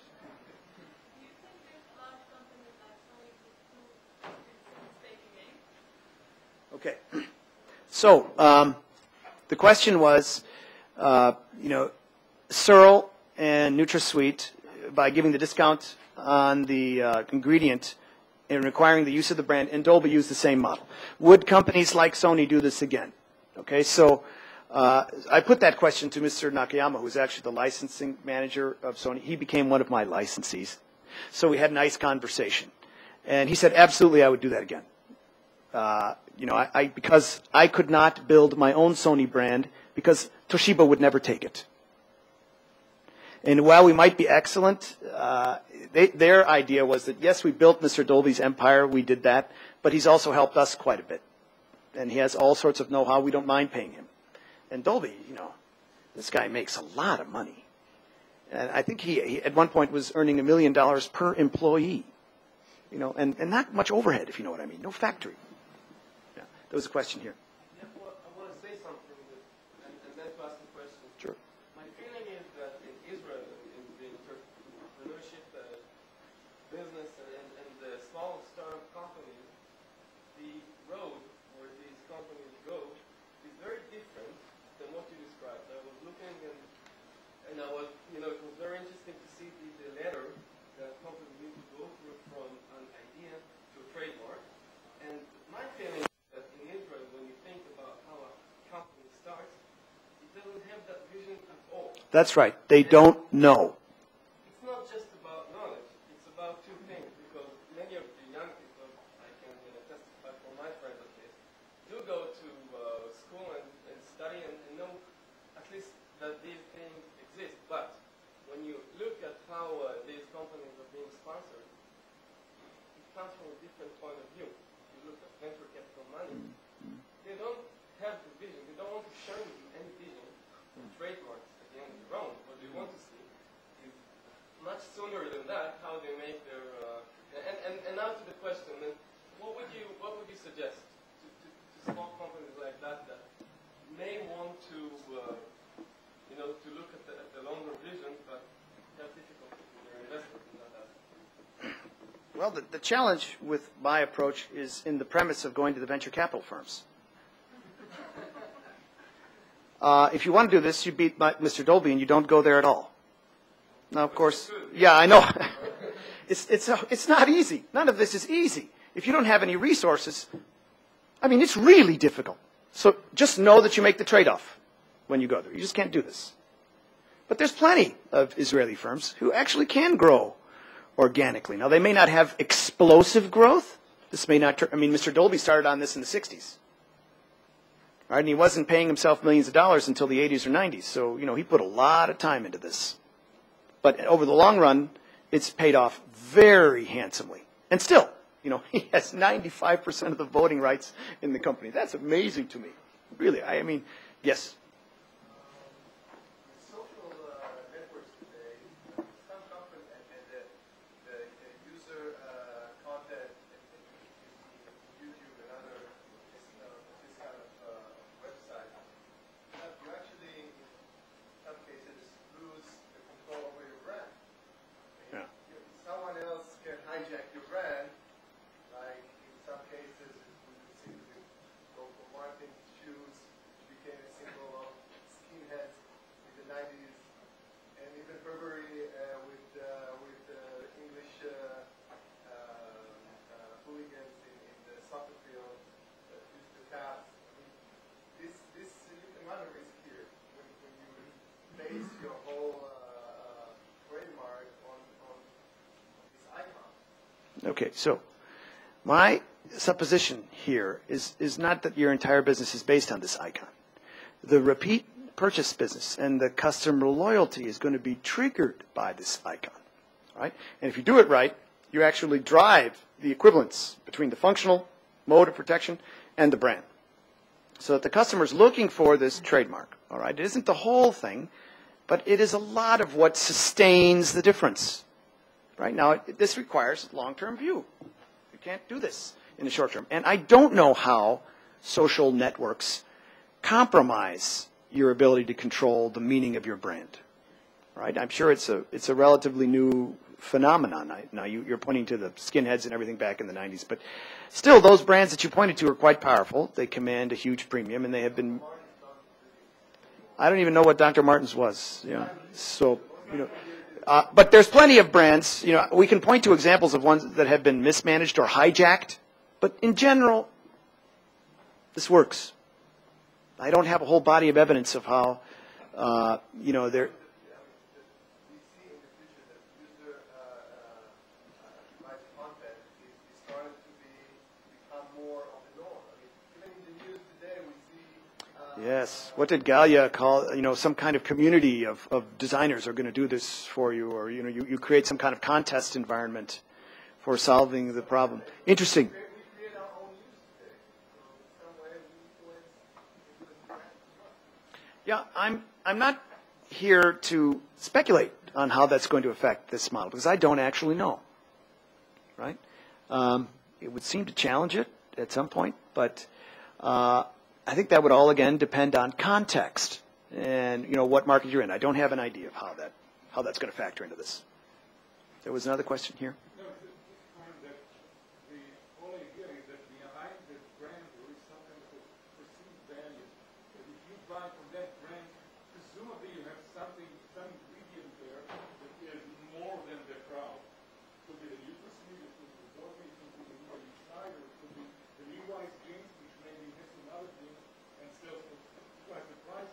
People will go for it, or the Disney, whatever it is. So it's not just the brand. You build some kind of reputation and some kind of quality initially that now people expect and they don't want to use it. Yeah. Yeah, but I think what he's pointing to is the risk associated with being too brand dependent. These things always have to be managed. And if you do build a big brand, then you have the resources to police your brand. Okay? Certainly Dolby has that now. So he's litigating against anyone who's trying to use the double D or the noise reduction or any of his marks. He's enforcing his marks, but he has the cash flow to do that now. Right in the beginning, you've got to cleverly think about how to get there. This is just one such approach. Yeah. Actually, I'd like to dispute this. No, go ahead. When I go to it's really, once you get used to it, it's almost an automated, the power of the brand that you mentioned. I know when I go to the supermarket and I want to pick up anything, you know, like by Austin.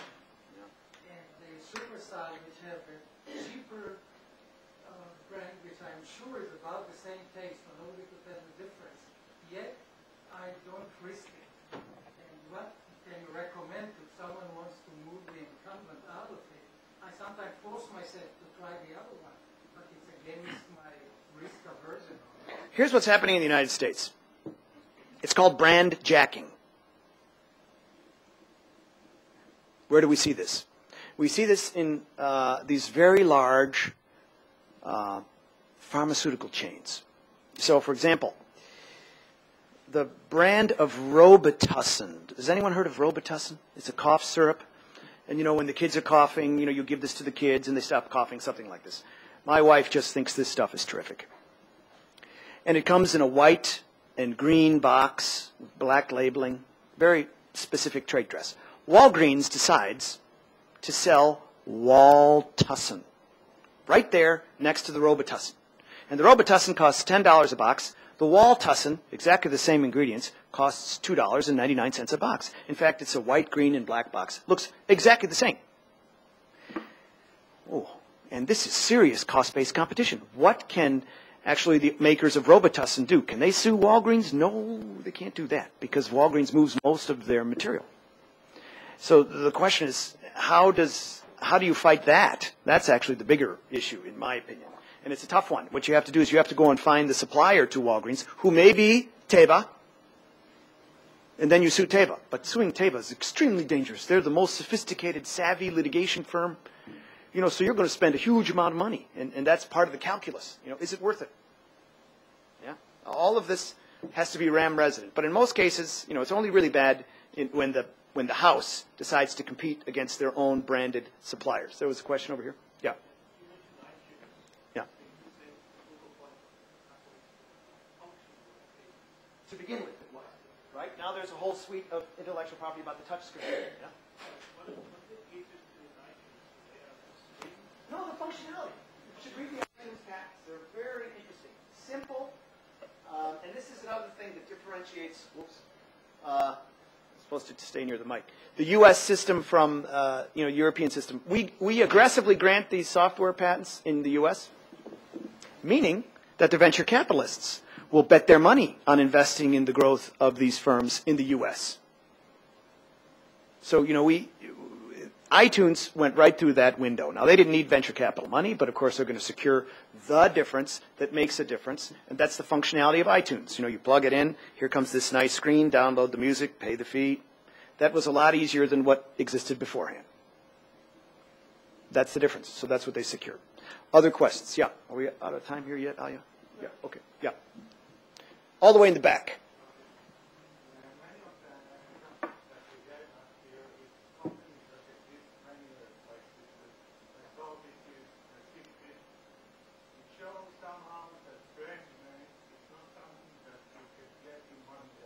No. Yes. That's the question. How would you focus in your company, and how you decide how you take the process, how you build the process right in order to be and to give yourself the time point to become a brand? I want to go back to a particular example here for that.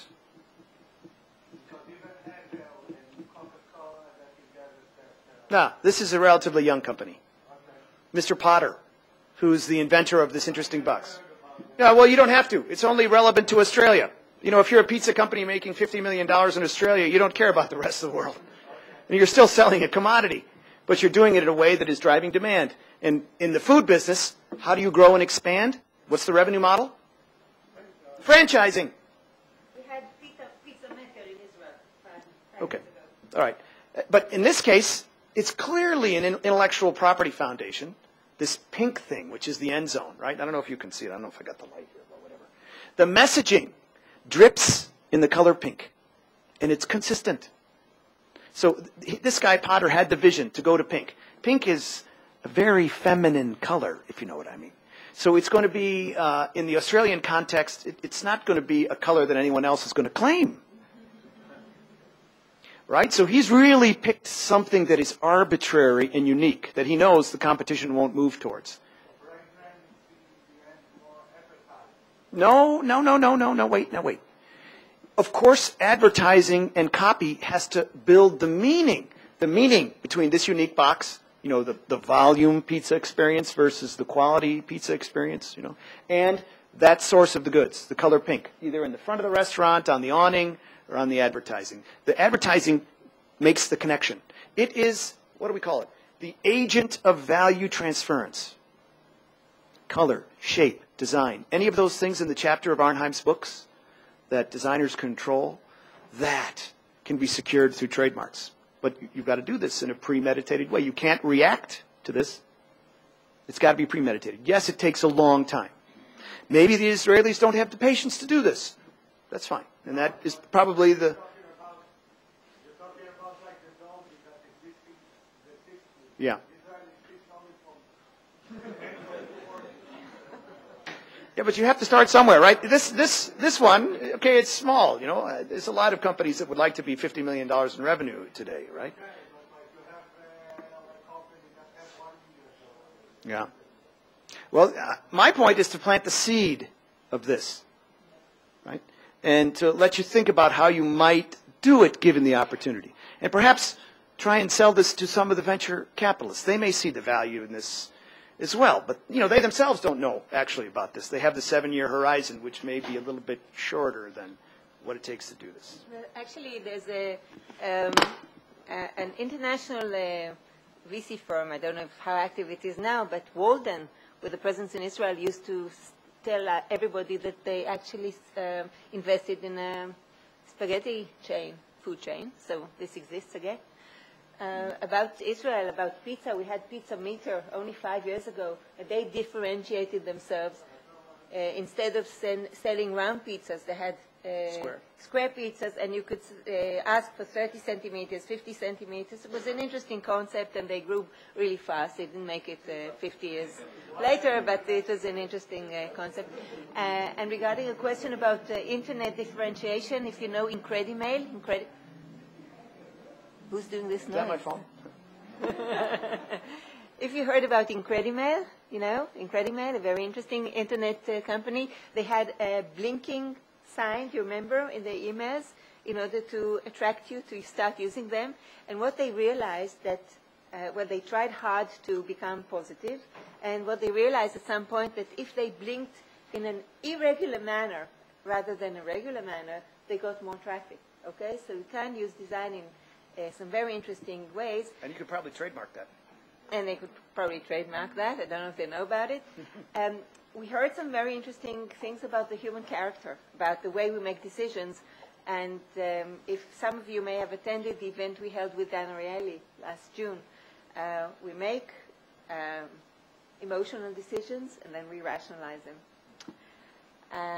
On the second part of this program today, we will see the Israeli point of view. Okay, we'll hear 3 Israelis, one of them Tzag, a well-known Israeli brand, right? We have other Israeli brands. We have Checkpoint. Yeah, of course, I know. We have IDF. We have the Mossad. Don't get defensive here, Alia. Please. Of course, wonderful brands. Okay. And I buy the Recanti wine, of course. Okay. And we're now going to have some Golan winery wines and some Markovich cheese.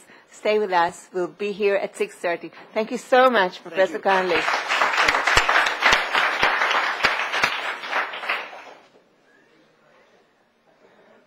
אנחנו מתחילים עכשיו. בחלק השני של הכנס היום אנחנו מתרגמים את מה ששמענו בחלק הראשון למציאות הישראלית העכשווית. רוב החלק השני יהיה בשפה העברית, אבל ההרצאה הראשונה תהיה באנגלית, מכיוון שפרופסור קונלי מיד יצטרף אלינו. ואת ההרצאה הראשונה נושא צבי ימיני, שהוא מר דיזיין בישראל, ואולי אפילו מר מותג. את המותג צג הרבה מאוד מכם מכירים, ומכירים לא רק אתם, אלא גם בעולם. מותג שנחל הצלחה עצומה, הונפק בנסדק, וצג נרכשה בסופו של דבר על ידי סטנלי וורקס, חברה עצומה, והמשיכה לשמור על מותג במשך די הרבה שנים אחרי הרכישה. זה המשמעות של מותג חזק. מעטים יודעים מה זה צג. אני ארשה לצביקה להחליט אם הוא רוצה לספר לכם או לא, איפה הגיע השם הזה. וצביקה ידבר על הנושא של בעצם הדיזיין בתור אמצעי שיווקי. אוקיי? איך דיזיין הופך להיות בעצם כלי שיווקי. בבקשה, צביקה.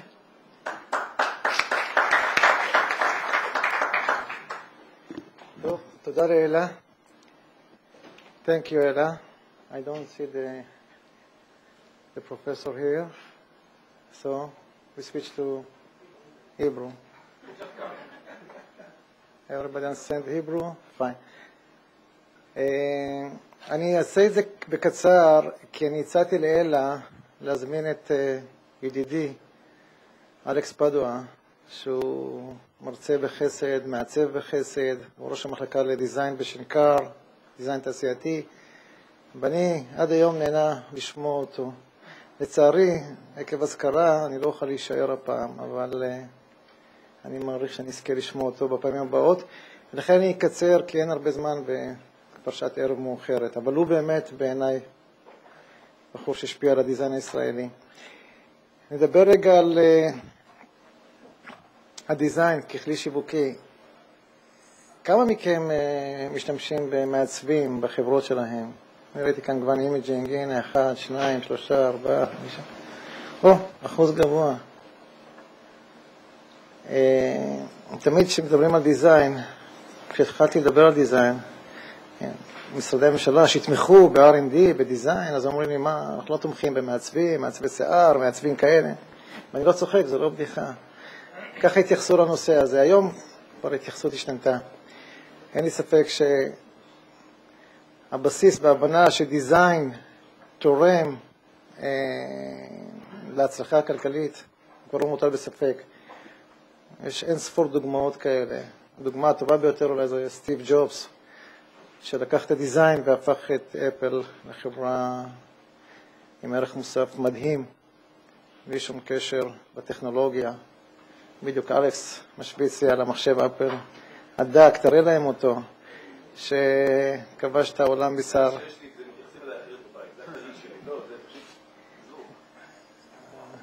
כן. מתחת השטיח, איך שבודקים דברים, דברים הקטנים, אנחנו נעביר דרך אחת. כן. שואל את זה אליך בהומור ירוד. בזמנו גם היה לי את הזכות לעבוד עם מעצבים של אפל בצג, עשינו איזשהו ארון, וראינו אותם, הם לא כמובן אומרים, הסודיות שלהם מדהימה, אבל הם אמרו לי שהם עושים בערך 100 מודלים, עד שמוצר יוצא לשוק, 100 מודלים, זה לא נשמע. בהחלט חברה שלקחה את הדיזיין, וכמובן עם אינטראקציה טכנולוגית מדהימה, והפכה את זה לזה. וכמו שאלה אמרה, לצערי אין בארץ את התובנות האלה בהייטק, ורובכם כאן עובדים בהייטק ברמה זאת או אחרת. אני בא מתחום מוצרי הצריכה, גדלתי שם, עבדתי בכמה חברות, עבדתי בטכניון, אבל עבדתי בכמה חברות בתחום מוצרי הצריכה, ואני חושב שהתמזל מזלי. עבדתי גם בקטר פלסטיק, הקמתי את מחלקת הפיתוח, כשהיה מפעל קטן ביפו, ועזבתי שם אחרי 6 שנים. הפרויקט הגדול האחרון שעשיתי, שהדיזיין היה משמעותי, זה היה ראות הגינה של קטר, ואז הקמתי את צג.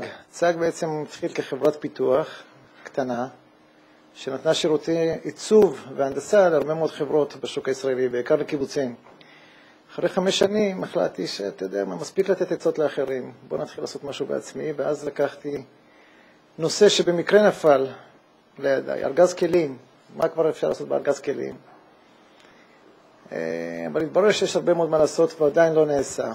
אז לקחנו והפכנו את העולם על פיו, ובאמת, to make the long story short, אנחנו ייצרנו בערך 40 מוצרים חדשים בשנה, ונהפכנו ל-50% מהשוק העולמי, בתחום שמאוד בנאלי כביכול.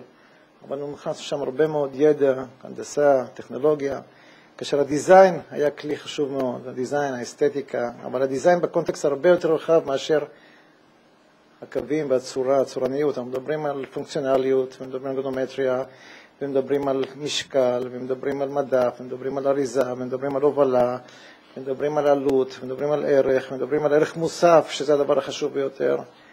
הערך הנתפס למוצר, איך אפשר לקחת מוצר שעולה $10, לתת לו ערך נתפס של $20, איך אפשר לקחת מוצר שעולה $50, ולהאמין שאתה קונה ערך של $100.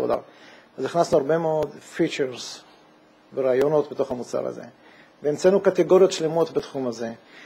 ובאמת הייתה לי גם את החוצפה להגיד, אוקיי, אנחנו מנסים על גזי כלים, אבל אם אנחנו כל כך יעילים וכל כך רווחיים וגדלים בצורה משמעותית, גדלנו מ2 מיליון ל10, ל30 ל50, אז אנחנו בעצם חברת הייטק. מה זה הייטק, לוטק, כל השטויות האלה. אותי זה לא מעניין. אני קורא לזה מוטק. מוטק זה mind oriented technology. זה דברים שנמצאים לך בראש, ואתה מאמין, ואתה ממציא, ואתה עושה. רשמנו 60 פטנטים, אני חושב שיותר מכל חברת הייטק בארץ, בצג. פטנטים שהתקבלו. אז זה פשוט, כל התפיסה הזאת של לוטק והייטק, הרבה מאוד פרופגנדה לצערי. השאלה מה המוצר הסופי, מה הערך המוסף, מה הרווחיות, בוטום ליין, ואנחנו הרווחנו הרבה. עובדה שצריכנו להנפיק בנסדק, ואחרי שנתיים סטנדי קנו את מרב המניות, אני נשארתי בחברה עוד כמה שנים כצ'רמן ב-CEO. הם לא הסכימו לוותר עליי, לצערי, ואז הקמתי עוד חברה ועוד חברה, הקמתי את פולימר לוגיסטיק, שהיום היא כבר יותר גדולה, גם מבחינת רווחיות, גם מבחינת מחזור מצג, הקמתי את היידרו אינדסטריז, שהיא חברה שכבשה את העולם בתחום הגלגלות, עם רעיונות מאוד מיוחדים. אני לא אעלה אתכם, יש לנו 20 דקות.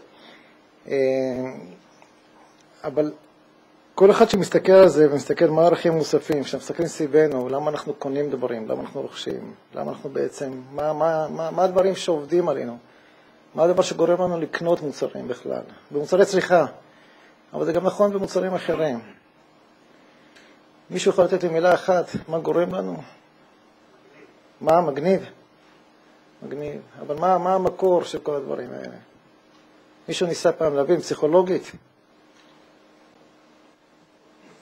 יפה, מגניב, צורה. לא. אני אגיד לכם, הדבר שבעצם בבסיס של כל ההחלטות שלנו הוא בעצם הישרדות. surviving. בבוטום ליין, אם תסתכלו פנימה, לתוך עצמכם, ותגידו, אנחנו לובשים בגד יותר יפה, כדי להיות אטרקטיביים כלפי המין השני, ולשרוד, ולהביא ילדים, בית יפה יותר, מוגנים, שרידות. כשהאוכל נראה מעוצב יפה, וגם כן אתם מאמינים שהוא בריא גם, והאריזה משדרת לכם. באיזשהו מקום בתוך תוכנו, אנחנו קונים דברים, כי אנחנו רוצים לשרוד טוב יותר בעולם הזה. יש שם תחרות גדולה מאוד. ומי שמצליח לגרום לך להבין שתקנה את המוצר שלו, תשרוד טוב יותר, אני חושב שזה היה מפתח. וזה מה שעשינו גם בארגזי כלים. Sorry, shall I switch to English? You learn? No, really. It's okay. Okay. ולקחנו את הנושא הזה של שרידות, איך להסתכל על הדברים, למה בן אדם קונה מוצרים, התחלנו באמת להסתכל, כי באנו חברה קטנה מישראל, זה פשוט לא נתפס. בתוך 3 שנים, 4 שנים, כבשנו את העולם. הצלחנו לגרום בהתחלה לאמריקאים, ואחרי זה ל60 מדינות אחרות, להבין שהם קונים את המוצר שלנו, בלי המוצר שלנו בעצם הם לא יכולו לשרוד. יום אחד ככה נסעתי באוטו, הייתה לי מכונית אאודי 8, אני חושב אז, והיה שם זג, היה את הלוגו, ומישהו עצר. אומר לי, תפתח את החלון, אני פותח את החלון, אומר לי, אני שונא אותך. אני אומר לו, למה אתה שונא? אז ראיתי שהוא כזה מין, אתה יודע. אמרתי לו, למה אתה שונא אותי? הוא אומר, תשמע, אתה כל חודש בא מוצר חדש לשוק, ואשתי הורגת אותי, כבר 8 ארגזים כלים שלך, תפסיקו לפתח ארגזי כלים. זאת אומרת, כל פעם נתתי לו להבין שאם לא יהיה לו את המוצר הזה, כמו שאפל עושים, האייפון הראשון, האייפון השני, והמחשב הראשון, המחשב השני והשלישי, גורמים לנו בעצם להבין, אלכס, לא יכול לחיות בלי האפל הזה. החיים שלו יראו מיזרבל, בלי האפל החדש. חכה, מוציאים עוד מעט משהו הרבה. בקיצור, שרידות. איך עושים את זה? כסף מדיזיין. היחס אומר שכל השקעה של $1 בדיזיין מכניסה $18 בהחזר. שזה יחס, אני חושב, דיספרופורציה לכל השקעה אחרת בתהליך של creation, value creation. אין שום דבר שמשפיע על ערך המוצר כמו הדיזיין. מי שמסתכל על זה בקונטקסט הרחב ביותר של המילה. אין שום דבר שמשפיע כמו דיזיין. שום דבר. יש הרבה הוכחות, אני לא צריך, זה לא צג שצריכה להוכיח את זה, יש הרבה מאוד הוכחות בעולם. שאלתי את אלכס כמה תלמידים מנסים להתקבל לשנקר, ראש המחלקה, ואנשים פונים אליי, אני אף פעם כמובן לא דיברתי איתו, למרות שאני גם מרצה שם, וגם בבורד אוף גוברננס, כמה תלמידים מנסים להתקבל ל-30 מקומות שיש לו, אז אמר לי 300, 340, פחות משנה שעברה. רבותיי, זו הפקולטה הכי מבוקשת בישראל היום, דיזיין. הדור הצעיר מבין שזה העתיד, שזה בעצם החזון. מי שלא יהיה שם, מי שלא יעסוק במקצוע הזה, יש לו מקצוע בעצם שעדיין לא מוצע. אנחנו נמצאים בישראל בטוח שלא. יש כאן איזה 20% בערך שמשתמשים בדיזיין בחברות שלהם, איפה כל השאר 80%. הרבה מאוד חברות גומרות את המוצר עם הטכנולוגיה, וזו טעות אסטרטגית קשה מאוד. טכנולוגיה זה שלב אחד, מרקטינג זה שלב אחר, אבל להביא מוצר, לקחת חברה, הייטק, יש הרבה ויכוחים והרבה פונים אליי גם כל יום. איפה לעצור? האם למכור, האם לקבל רויאלטיס, האם להקים חברה סביב הרעיון. וזה דילמות לא פשוטות היום. אבל מי שיש לו את האומץ ומסוגל גם לגייס את הכסף, את המשאבים ואת החוכמה הזאת, ומשקיע בדיזיין ומשקיע ובונה חברה ובונה ברנד, ודיברו על ברנדינג. אנחנו בנינו ברנד, בעצם צג היה לו ברנד רקוגנישן של 5% בארצות הברית תוך 4 שנים, שזה לא יאומן.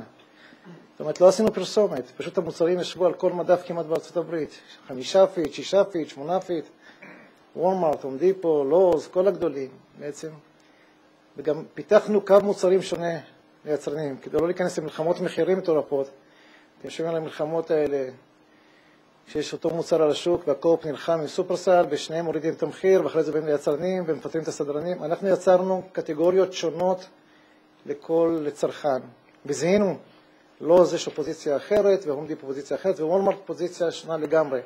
ועשינו מיקס שונה לכל אחת מהרשתות האלה. פשוט מיקס שונה, ככה שהם לא התווכחו ולא רבו ביניהם. היה הדבר הכי חכם שעשינו. זה הרבה מאוד השקעות בדיזיין.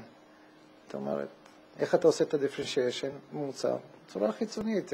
כשיש לך כבר את הידע, מה המוצר מכיל, ואיך הוא נראה, ומה הטכנולוגיה לייצר אותו, ואיך אתה מוביל אותו, בעצם הצורה החיצונית, זה דבר שבא לידי ביטוי, יותר מכל דבר אחר. ובאמת, הצלחנו להרוויח הרבה כסף. כמובן, כשיצאנו לוול סטריט, הרשתות האלה גם ראו את הרווחיות שלנו, שיש זה יתרון לצאת להנפקה, ויש זה גם חיסרון, אתה פתאום חשוף.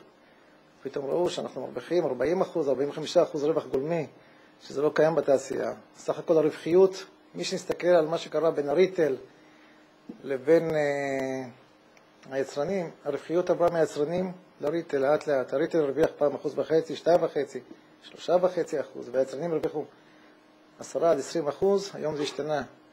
פשוט היה סוויץ'. גם יש קונסולידציה מדהימה בתחום הריטל. הריטל בעולם, אתה מסתבר על 15 ריטל בעולם, שאתה נמצא, שאתה מכיר, אם אתה לא נמצא שם, והם בעצם רוכשים 50-60% מהרכישות מהסוג הזה, הם מסוגלים לרכוש. זאת אומרת, אתה מתמודד מול ענקים, ואתה צריך להיות מאוד מאוד יצירתי, כדי שלא ישחיקו לך את הרווחיות. בחלק מהמלחמה שישחיקה את הרווחיות, איך אמר פרופסור תום פיטרס, הוא אמר פעם, you have to cannibalize your product before somebody else do. וזה משפט שהיה רשום אצלנו בחברה. תמיד שאלו אותי השותפים שלי, מה צריכים ארגז 16 אינץ', 17 אינץ', 18 אינץ', כל פעם כשהייתי בא עם איזה רעיון אחר או מעצבים. אמרתי להם, you have to cannibalize your own product for somebody else. זה היה משפט, סלוגן שליווה אותי בכל החברות. פשוט העתיקו אותנו. דיברנו ככה בהפסקה, במינגלינג, על חברה אחרת, ישראלית, שהעתיקה אותנו. אבל אני חושב שזה עשה לנו טוב, סך הכל רצנו קדימה, הם העתיקו אותנו ואנחנו העתקנו את עצמנו, ולכן היו צעד אחד קדימה כל פעם מהם, והם הגיעו ל$30 מיליון מחזור בתחום, והם חברת מכובדת, אנחנו הגענו ל$80 מיליון באותו קצב זמן. ככה שסך הכל תחרות זה דבר טוב. תמיד שואלים אותי, ואני אשאיר לכם קצת מהשאלות, איך עושים את זה? איך לוקחים אנשים טובים פשוט, לוקחים אנשים לא טובים, לוקחים אנשים שהם יותר טובים ממך בעצם. אתה צריך להאמין שאנשים שעובדים לך יותר טובים ממך בתחומים שהם עוסקים בהם. וזה שיעור שלמדנו עם ברני מרקוס. ברני מרקוס בגיל 52 בנה את הום דיפו. פעם שאלתי אותו, ישבתי בארוחת בוקר במרפסת בבית, נתן לי את הכבוד, נבחרנו The Most Innovative Company, הוא הגיע לישראל, הוא אמר, הזמנתי אותו לארוחת בוקר ביפו, מול הים, שאלתי אותו, איך עשית את זה, איך אתה עושה את זה? בגיל 52, לבנות אימפריה, היום היא קרוב ל-90 מיליארד דולר. הוא אומר, תיקח אנשים שהם יותר טובים ממך, וזה סוד בכלל לא רע. וזה לא פשוט וזה לא קל. כולנו חושבים שאנחנו הכי חכמים ויודעים הכל. אם אתה מצליח להביא סביבך, ותמיד את המנהלים שלי אני בודק לפי אנשים שהם סוחרים לעבוד איתם, סמנכ"לים. ככל שבן אדם יותר חכם, הוא סוחר מנהלים יותר טובים ממנו. אז החיים שלו קלים. קשה מאוד להפנים את זה. למה זה מתכון להצלחה בדוקה, רבותיי. נכון שזה קל כשאתה בא לבית, יותר קשה כשאתה שכיר, מנהל מחלקה, ואתה אומר, מה, אני אקח מישהו שיאפיל עליי? לא פשוט. אבל אם יש לך את החוכמה הזאת, אתה תגיע הרבה יותר רחוק, גם בתור הארגון, גם בתור שכיר. תנסה לפחות למצוא את האנשים שהם יותר טובים ממך בתחומים שלהם. זה עצה שאני נותן הרבה מאוד חברות, ואנחנו עושים את זה בחברות. אנחנו תמיד מנסים למצוא את האנשים הטובים ביותר, שיכולים להשיג באותו זמן. אני חושב מה שההצלחה שהצג הייתה אנשים מבריקים, והאווירה כמובן, אווירה מאוד מאוד פוריה ויצירתית. לא פסלנו שום רעיון, היו הרבה מאוד סיורי מוחות על מוצרים. אני ישבתי כצ'רמי ב-CEO ליד מחלקת הדיזיין, בהנדסה פיזית. הם קיבלו את המשכורות הגבוהות ביותר בחברה, נתנו להם את הכבוד הראוי, מכוניות הכי יפות, דיזיינרס, לא? ובהחלט התייחסו אליהם. בבניין זה, כל חברה זה ברור, תמיד אני מביא את הדוגמה, שהארכיטקט הוא הגורם החשוב, תמיד מדברים על הארכיטקט, אף פעם לא מדברים על המהנדס.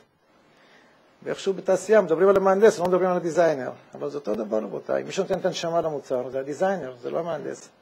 המהנדס מכניס את התוכן, מכניס את התוכנה ומכניס את זה.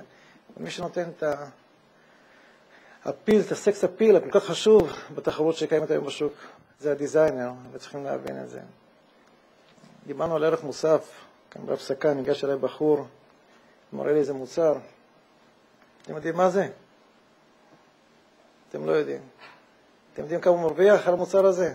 זה המוצר הכי פשוט בתחום ה-consumer product, אבל הוא עלה על איזה רעיון חכם. 700% הוא מרוויח על המוצר הזה. הוא יושב כאן, הבחור. סוד מסחרי. לא יעתיק אותך, יש לך פטנט. גם לא מראה מה המוצר. בקיצור, מוכרים איזה מיליארדים, ואני מקווה שהוא יצליח וישים את זה הרבה מאוד כסף. כי באמת, זה מוצר שנמכר בסנטים, 700% זה לא רע. הרוויח, אבל בהחלט אם אתה מצליח... כן. אני מזכיר לי בדיחה שאיזה פרופסור פוגש את החבר שלו שצא בלימוזינה בניו יורק, והוא שואל אותו, מה אתה עושה? אתה היית האידיוט של הכיתה, מה אתה נוסע בלימוזינה? אני לא יודע, אני קונה בדולר, מוכר ב$2, עושה 5%, כן. זה פחות או יותר, כן. אז בסדר. זה פחות או יותר. אני באמת רוצה שאלכס ירצה, אני מוכן לענות על כמה שאלות. נתתי לכם על קצה המזלג את הפילוסופיה שלי, אבל אתה יודע, זה בעצם כמעט כל התורה כולה. ככה נהגתי וככה אני נהג בחברות שאני נמצא בהן היום. ואם יש איזו שאלה, אני אשמח לענות. ואם אין, ניתן לאלכס את הבמה. יש לך שאלה? כן.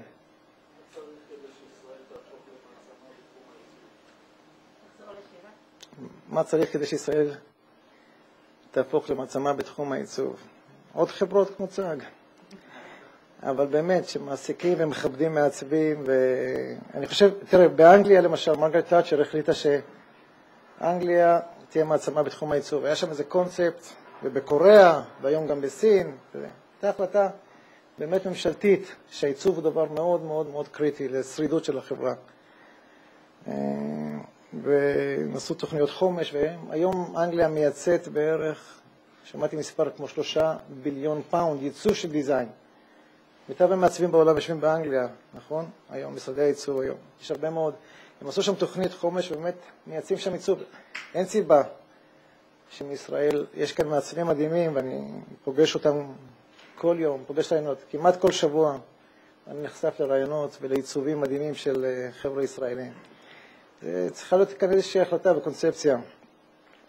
מומלץ לכולנו לבקר במוזיאון לדיזיין, שזה גם היה איזה חלום שהוגשם בחולון, מי שלא היה, חייב להיות. אגב, המוזיאון הזה נהפך לאייקון עולמי תוך חודש, ממתי שנפתח. בכל המגזינים, בוולפפר העולמי, מופיע הצילום שלו בפרונט פייג'. אז אם אתה לא יודע, אנחנו נהפכנו כבר למעצמה בדיזיין. מבחינת המוזיאונים זה המוזיאון הדיזיין הכי יפה בעולם. זה דיזיין לעיצוב תעשייתי, וזה מדהים. שווה לראות, יש שם תערוכה מהממת, ראיתי אותה. מה? לא, לא מול הקניון דווקא. מול הדעתק, שם ברחוב גולדה 6, מומלץ מאוד לבקר, מוזיאון פשוט מדהים, גם מבחינה חיצונית. רון ארד, שהוא אחד הישראלים המוצלחים ביותר בעולם מבחינת העיצוב, אני חושב שהוא בין 5 מעצבים הגדולים היום בעולם, תכנן אותו, והביא את החברים שלו, ויש שם פשוט תערוכה גם של 100 מוצרים מאוד חשובים, ואפשר ללמוד מזה הרבה מאוד מהתערוכה הזאת. אבל ישראל באיזשהו מקום, יש הרבה דברים, יש כאן עוד מעט תערוכת כחול לבן, ואנחנו עושים הרבה מאוד פעילות. כל מי שבא עם רעיון היום מקבל, יש קרנות שתומכות בדיזיין היום, בסכומים לא מבוטלים, מה שלא היה בעבר, יש תקציב של 4 מיליון שקל לתמיכה בדיזיין. זאת אומרת, יש היום מודעות, בוא נאמר שעשינו איזה מהפכה, חברות כמונו בהחלט תרמו הרבה מאוד לשינוי האווירה. אבל זו שאלה טובה, זה לא פשוט, זה תהליך, זה תרבות, זה לימוד, יש היום פרסים לדיזיין שלא היו בעבר, גבוהים מאוד, של עשרות אלפי שקלים, שמשרד התעשייה מעניק. יש שינוי, אבל הוא לא מספיק, צריכים להמשיך לעבוד על זה. טוב, כן, כן.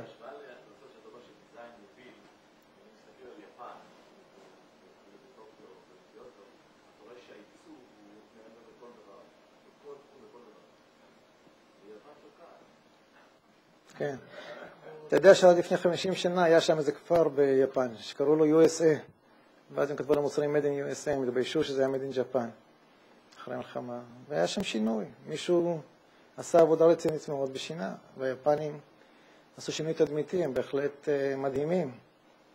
שמעתי הרצאה של איסי מיאקי, באופנה מה שהם עשו, בטקסטיל, בטכנולוגיה, בדיזיין, זה שאלה של תרבות ונכונות להשקיע. אני אומר, יש שינוי, אבל כל אחד מכם הוא צריך להיות מוביל את השינוי הזה. פשוט הרבה מאוד הצלחות של חברות שאתם לא יודעים אפילו, נגרמו בגלל הנושא של דיזיין. ההבדל היה דיזיין, לא רק טכנולוגיה. טכנולוגיה זה דבר חשוב, אני לא מזלזל בו. כן.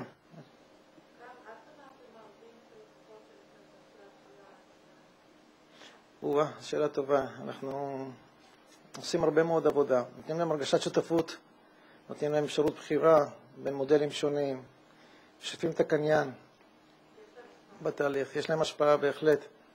זה אחד מההצלחות שלנו, זה היה הקשר עם הלקוחות. הקשר ההדוק, היומיומי, זה פשוט חלק מההבנה שלנו. שהקניין משפיע על המוצר שלנו, מרגיש שזה בייבי שלו, ואז הוא גורם להצלחה שלו, מקם אותו יותר נכון על המדף וכו' וכו'. ולא הרבה חברות עשו את זה, אנחנו לא משתפים אותם.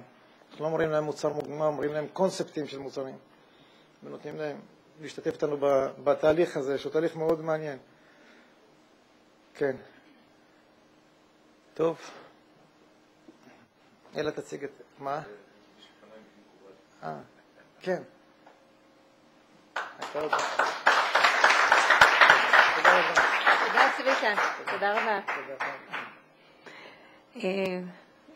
What startup company in Israel sells to Lenovo and has Microsoft as an investor? The company is Entrig, and we have Guy Paradis of Entrig speak about what they do and what this has to do with design. Guy, בבקשה.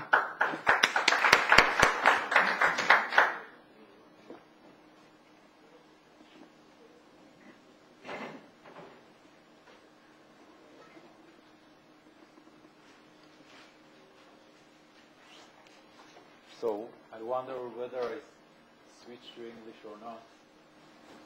So I guess not. It's okay, or Hebrew is okay, so I have permission. Okay, אז קודם כל אני רוצה להודות על ההזדמנות שניתנה לנו כחברת סטארט-אפ ישראלית לדבר בפורום הזה. שמי גיא פרדיס, אני דירקטור אוף פרודקט מנג'מנט בחברת אנטריג. רק מתוך סקרנות, כמה מכם שמעו על חברת אנטריג? הפתעתם אותי. אז קודם כל אני שמח להיות כל כך הרבה ידיים מונפות. הטייטל של 20 דקות שעומדות בפניי זה Empowering Creativity, Enhancing Productivity, שזה יכול להכיל יומיים או 3 של סמינר. ועומדות לרשותי 20 דקות. אני אנסה להראות מה חברה שהיא מאוד מאוד טכנולוגית, כמו אינטריג, מה היא עושה בהקשר של קריאטיביות ודיזיין, דברים שלכאורה לא הולכים יד ביד כשמדברים על סטארט-אפ טכנולוגי. אז קודם כל נתחיל מאיזשהו overview על החברה, חברת סטארט-אפ שהוקמה ב-99. כמו הרבה סטארט-אפים אחרים, היא בכלל לא התחילה בתחום שהיא מתעסקת היום, שזה תחום המולטי-טאץ', עברה כמה גלגולים, ואיפשהו לפני 5 שנים בערך התחלנו להתעסק בפיתוח של יכולות טאץ' על פני מסכי LCD. היום מרכז החברה יושב בכפר סבא, ה-Headquarters, ה-R&D, המרקטינג. יש לנו משרד שהולך וגדל בטיואן, מטבע הדברים, הלקוחות, ה-Operations נמצא במזרח. יש לנו משרד קטן של סיילס בארצות הברית, ואנחנו בפירוש, כמו שכתוב פה, Market Leading Solution for Pen and Capacitive Multitouch Enabled Computers. אנחנו...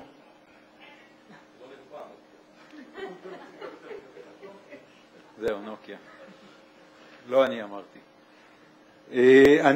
עוד מעט אני אפרט את הבולט הזה, זה בולט שתומן בחובו המון, ואנחנו מגדירים את עצמנו כ-Solution Provider, וגם מאחורי זה עומד הרבה, ותכף נראה איך זה משפיע על החברה.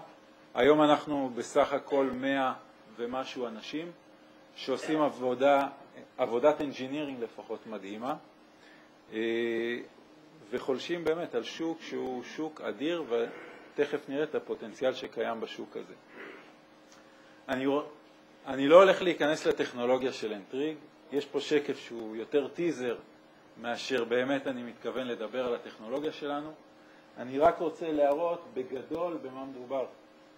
מדובר בגדול בחתיכת זכוכית, חתיכת זכוכית מאוד רגישה, שעוביה פחות ממילימטר, היא מחוזקת, זאת אומרת אני אומר רגישה בגלל העובי, אבל היא מחוזקת, לא קורה לה כלום.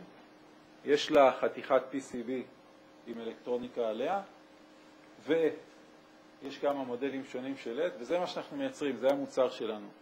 טכנולוגי לחלוטין, טכנולוגיה מדהימה. אם היינו נכנסים לצד הטכנולוגי, אני בטוח שהייתם מתפלים מהיכולות, אבל בייחוד כיוון שמדובר בטכנולוגיה מאוד צעירה ובשוק שהוא בשלבים מאוד מאוד התחלתיים שלו, אחת הבעיות שאנחנו מתמודדים איתה, שטכנולוגיה כטכנולוגיה לא מוכרת.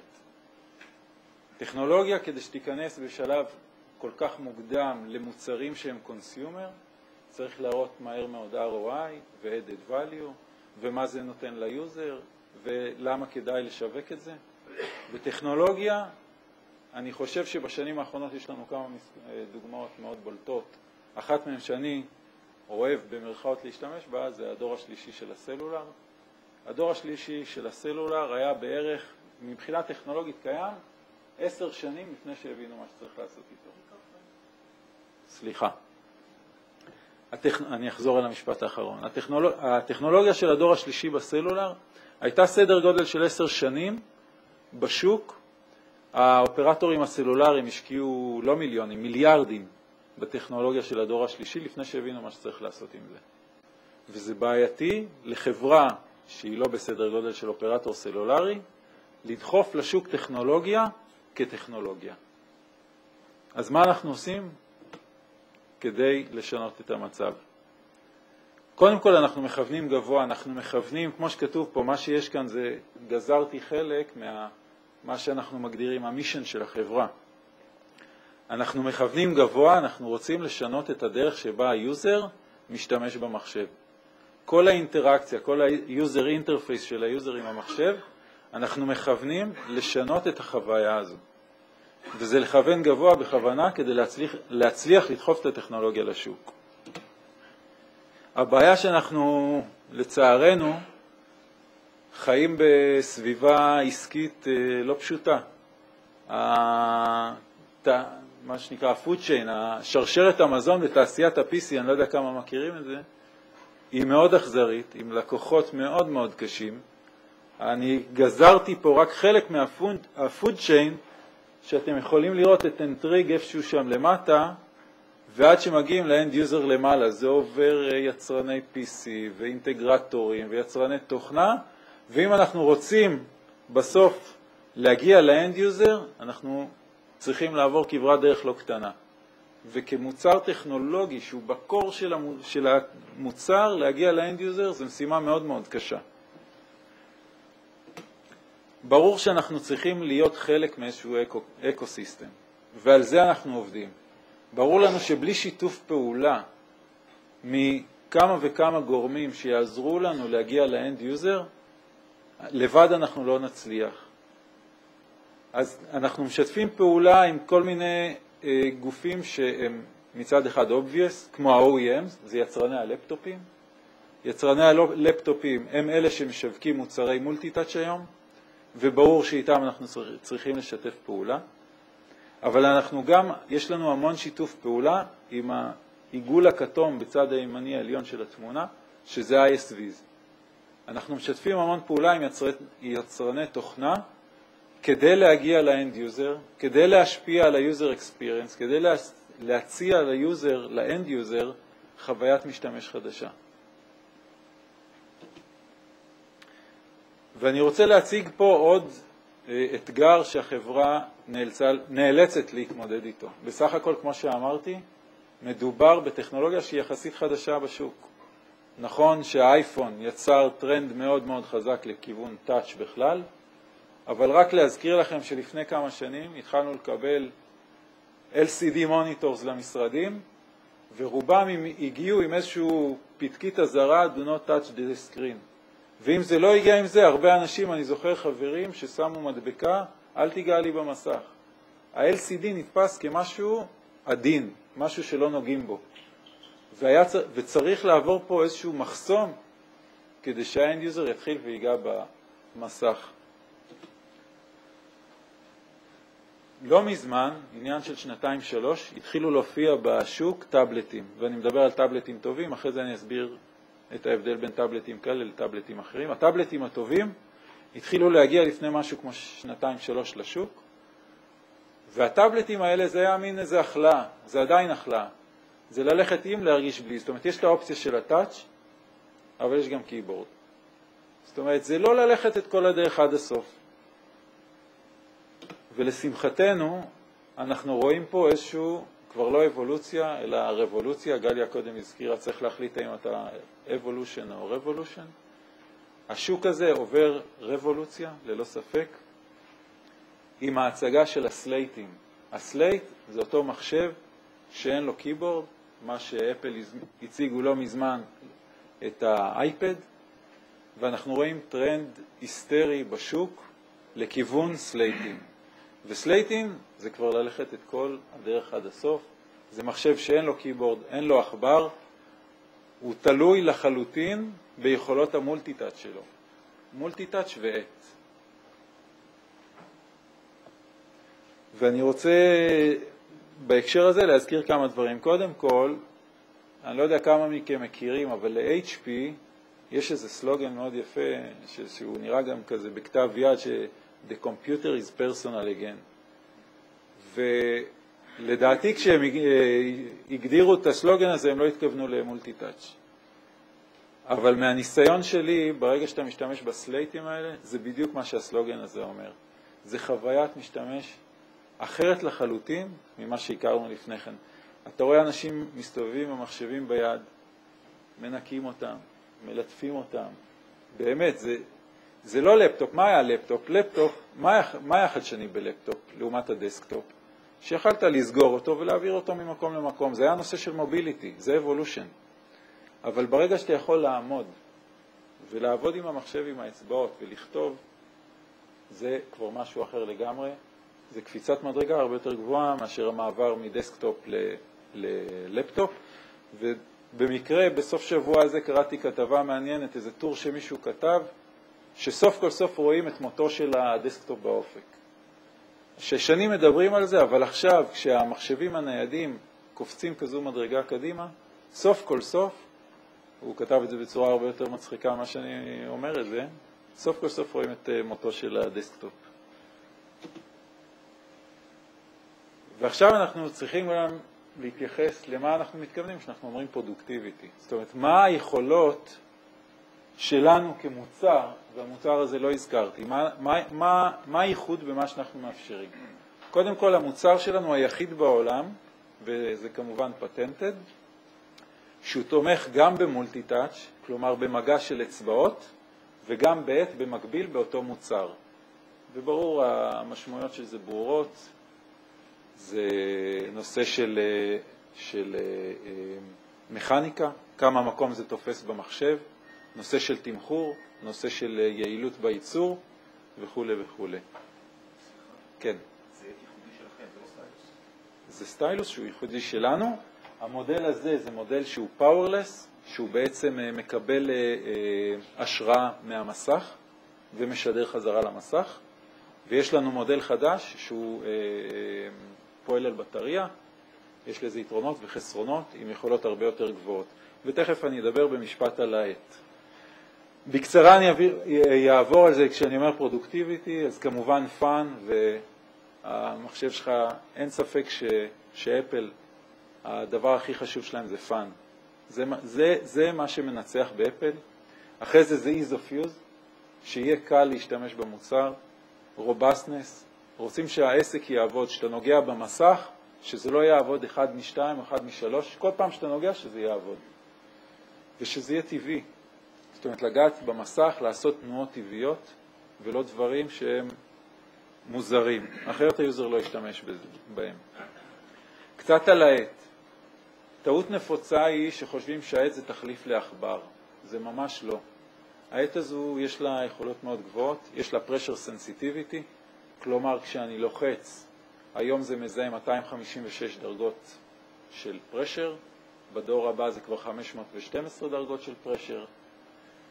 הרמת דיוק היא רמת דיוק של סדרי גודל של עשיריות מילימטר, ופיצ'ר מאוד חשוב זה palm rejection. מה זה palm rejection? זה היכולת שלי לשים את היד ולכתוב.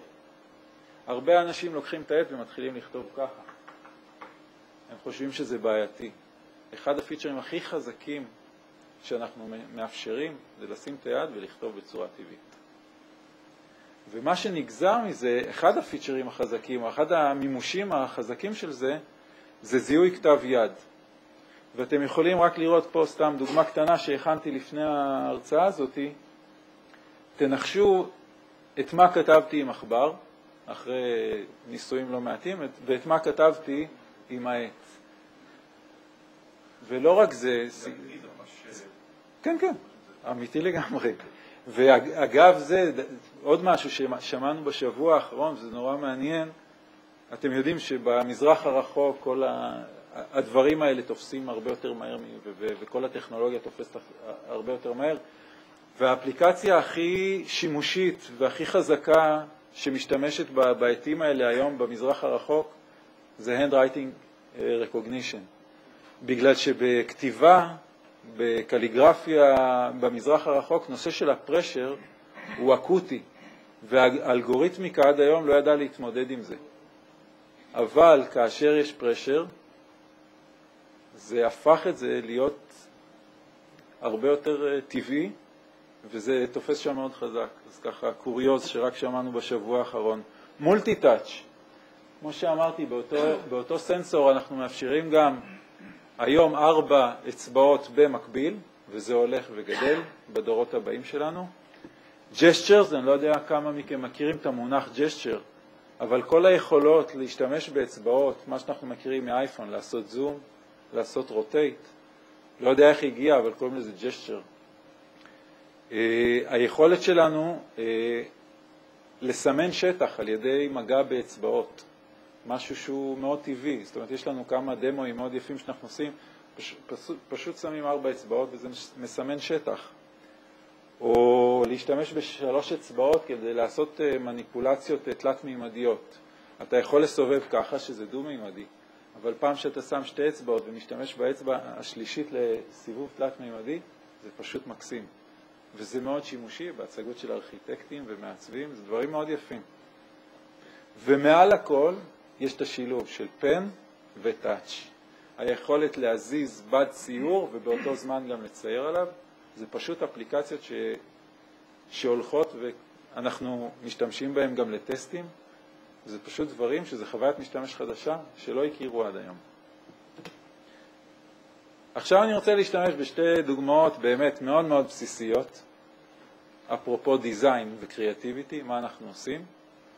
והדוגמה הראשונה, אם מישהו יכול לנחש מה זה, אני לא אתעכב על זה יותר מדי, אבל זה מה שמייקרוסופט לימדה אותנו כמינימייז. בסדר? לקחתי את כפתור המינימייז והגדלתי אותו, שתסכימו איתי שזה לא הדבר הכי אינטואיטיבי, אבל ככה הם ירגילו אותנו עם השנים, שמינימייז זה בפינה הימנית למעלה, קו תחתון, לוחצים. ויש לנו את זה כאן. הבעיה שהיום גם המסכים הולכים וקטנים. יש 8.9 אינץ', זה מה שאתם רואים פה, ויש 10 אינץ', וזה אומר שכשאני ארצה ללחוץ על הכפתור של המינימייז, אני אחסה גם אותו, אבל כנראה עוד כמה כפתורים אחרים בדרך. ומה שזה יקרה, ומה שאני מראה עכשיו, זה לא מדעי, אבל סדר גודל, אני מעריך שב-60% מהמקרים אני אצליח לעשות איפשהו באזור המינימייז לפגוע. 30% אני או יעשה מקסימייז או שאני אפגע בחלון אחר, וב10% אולי אני אפילו אסגור את החלון בטעות. וזה חוויית משתמש שאנחנו ממש לא רוצים להגיע אליה. אז מה עשינו? אחרי חשיבה לא מרובה, אמרנו, עומדות לרשותנו יותר משתי אצבעות. אני פשוט אקח 3 אצבעות ואני אעשה wipe down לווינדו. אני פשוט יעיף אותו למטה. וזה מה שקורה. נורא פשוט, נורא אינטואיטיבי. פעולה שהיא יחסית גסה, וזה יתרון מאוד גדול, הפעולה הקודמת שלי ללחוץ על המינימייז. רק תחשבו על מישהו שעכשיו באוטובוס יושב או עומד וזה קופץ לו והוא עכשיו צריך ללחוץ על המינימייז. והתנועה הזאת שלה, פשוט אתה מעיף את החלון. זה כל כך טבעי וכל כך אינטואיטיבי. וזה עונה לקריטריונים. זה קל לעשות את זה. זה אפילו נחמד. אתה פשוט מעיף את זה. וזה רובסטי. זה לא משהו שאתה עושה בטעות. וזה טבעי. פשוט אתה מעיף את החלון. משהו שאתם מכניסים בחומה או שמשהו אתם צריכים לשכנע את מייקרוסופט להכניס במערכת הפעלה שלנו? לא, זה נתפר מעל למערכת הפעלה, ואתה מקבל את זה כתוספת. יש לך את הג'סטרים הרגילים שהיום מגיעים עם Windows 7, ויש את מה שאנחנו נותנים כתוספת. עוד דוגמה קטנה, סתם, זה מדהים לראות את זה, אבל אתם יכולים לראות אנשי הייטק ומהנדסים מאוד מאוד ותיקים יושבים עם הסלייט הזה, עם המחשב לוח הזה, ורוצים לעשות פעולה נורא בסיסית ושוברים את הראש איך לעשות את זה, למשל, על טאב. על טאב אנחנו עוברים בין החלונות, נכון? ואנשים יושבים ואומרים, תסלחו לי, קיבינימט, איך אני עכשיו עובר בין החלונות? הם מחפשים את הקיבורד. זה פשוט מדהים. ואמרנו, אוקיי, באותה תפיסה, נשתמש ב3 אצבעות להמשיך ולנהל את החלונות שלנו. פשוט נעשה טאפ פשוט טאפ. איפה שאני לא אעשה טאפ על החלון עם 3 אצבעות, מה שאני אקבל זה את זה. ועכשיו אם אני ממשיך ואני מחזיק את 3 אצבעות, זה מתחיל לדפדף בקצב של חלון לשנייה, עד שאני מוצא את החלון שרציתי. מאוד אינטואיטיבי, מאוד בסיסי, וזה פותר כל כך הרבה כאב ראש למכשיר כל כך יפה וטוב,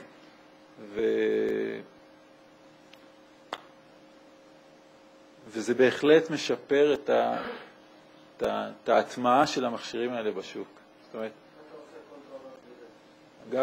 גם לזה יש לנו פתרונות. לא, נכון, גם, יפה.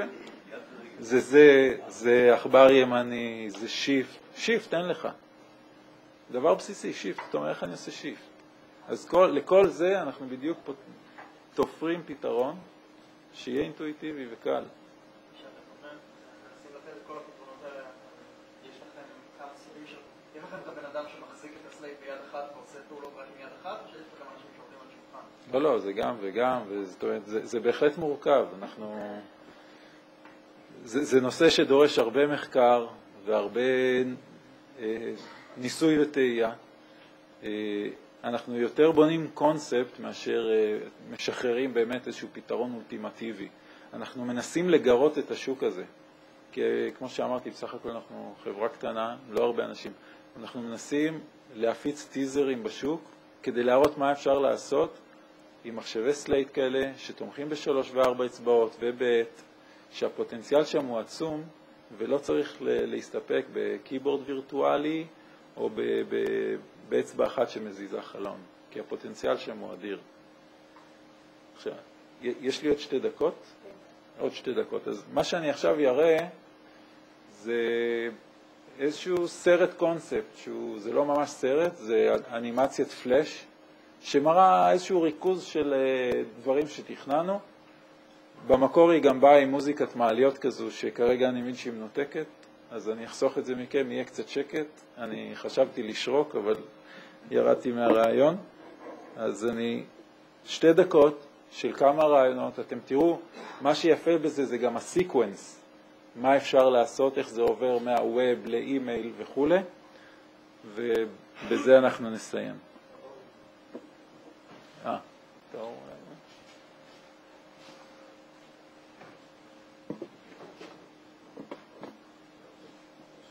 אוקיי.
אנחנו משתמשים בעיקרון ב4 אצבעות כדי להפעיל Web Services. זאת אומרת, זה הקונספט. אז כל פעם שאתם רואים ש4 אצבעות נוגעות במסך, זה פותח בעצם איזו רשימה של Web Services. זה יכול להיות ג'ימייל, גוגל, ויקיפדיה, שדרכה אנחנו משתמשים באינפורמציה שהאצבעות סימנו.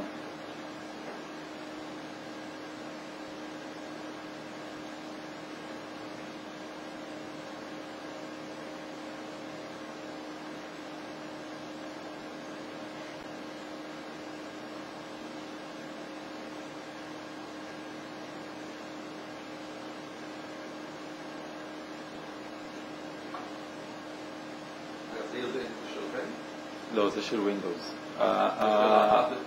כן, כן, כן. זהו, אני חושב שבזה זה יסתיים. תודה רבה.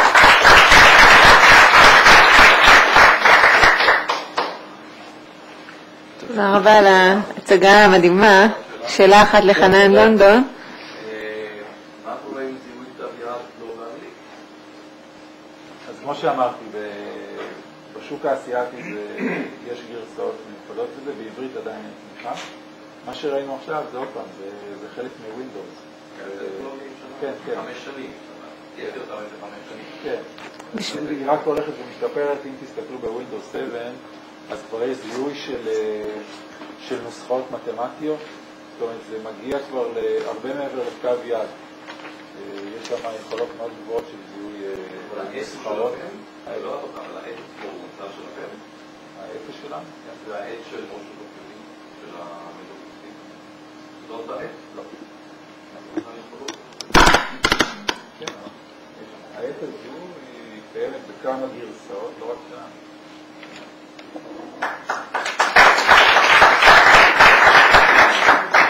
תודה גיא ותודה לדן גרוצקי שהציע את אנטריג. ונמצא כאן אחד היזמים של אנדריג, גבי אילן. זו הזדמנות להגיד גם תודה לגבי. המרצה האחרון שלנו הערב הוא אלכס פדווה, מעצב מכוניות ומוצרים, בעל הסטודיו פדווה דיזיין, וראש המחלקה לעיצוב תעשייתי בשנקר, כמו ששמענו. בוגר הרויאל קוליג' אוף ארט בלונדון, בו לימד כמרצה אורח במשך 17 שנים, עבד 5 שנים בסיטרואן פריז כמעצב מכוניות. בבקשה, אלכס.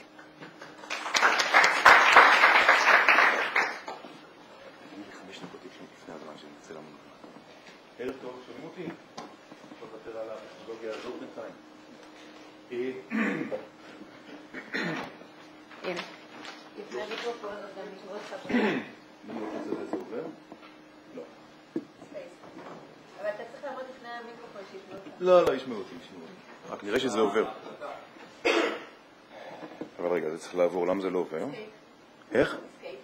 אוקיי.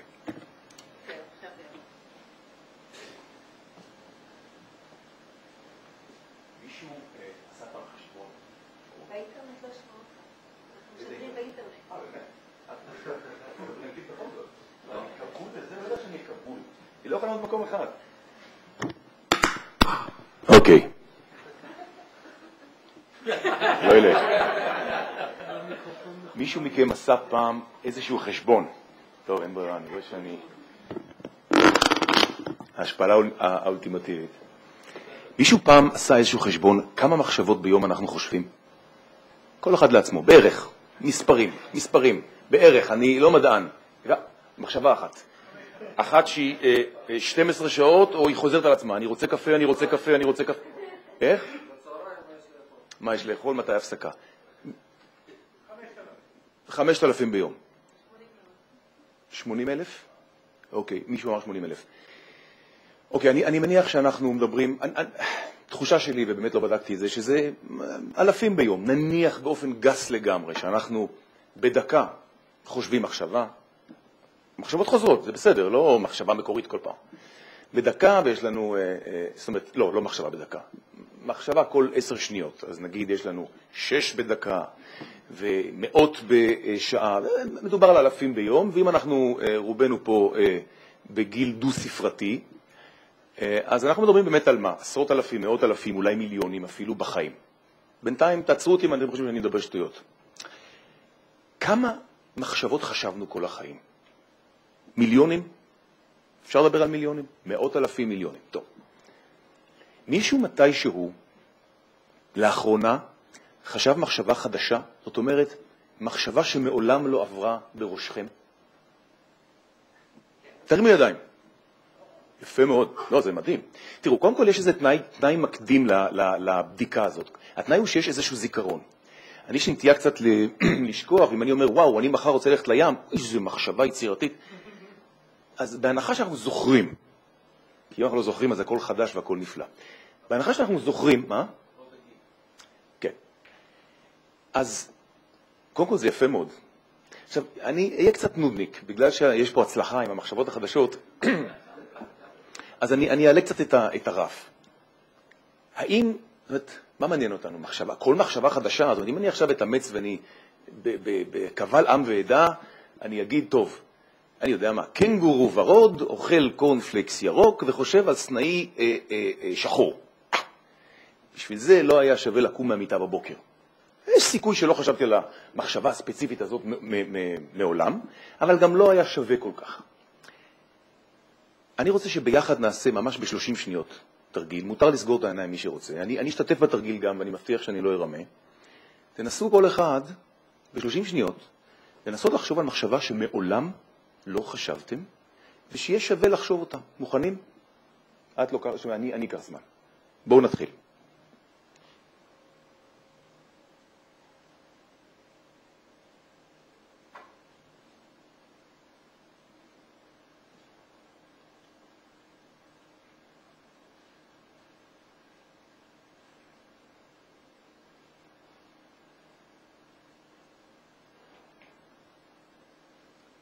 בואו נתחיל לפתוח את העיניים לפחות.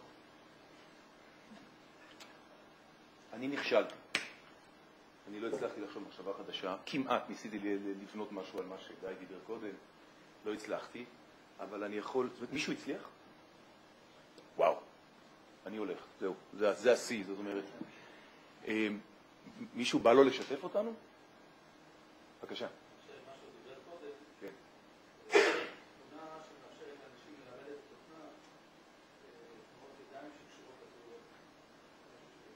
יפה. אז זה מישהו זריז שהפנים חומר חדש וכבר עליו בנה. יפה מאוד. עוד מישהו רוצה לשתף? כן, כן.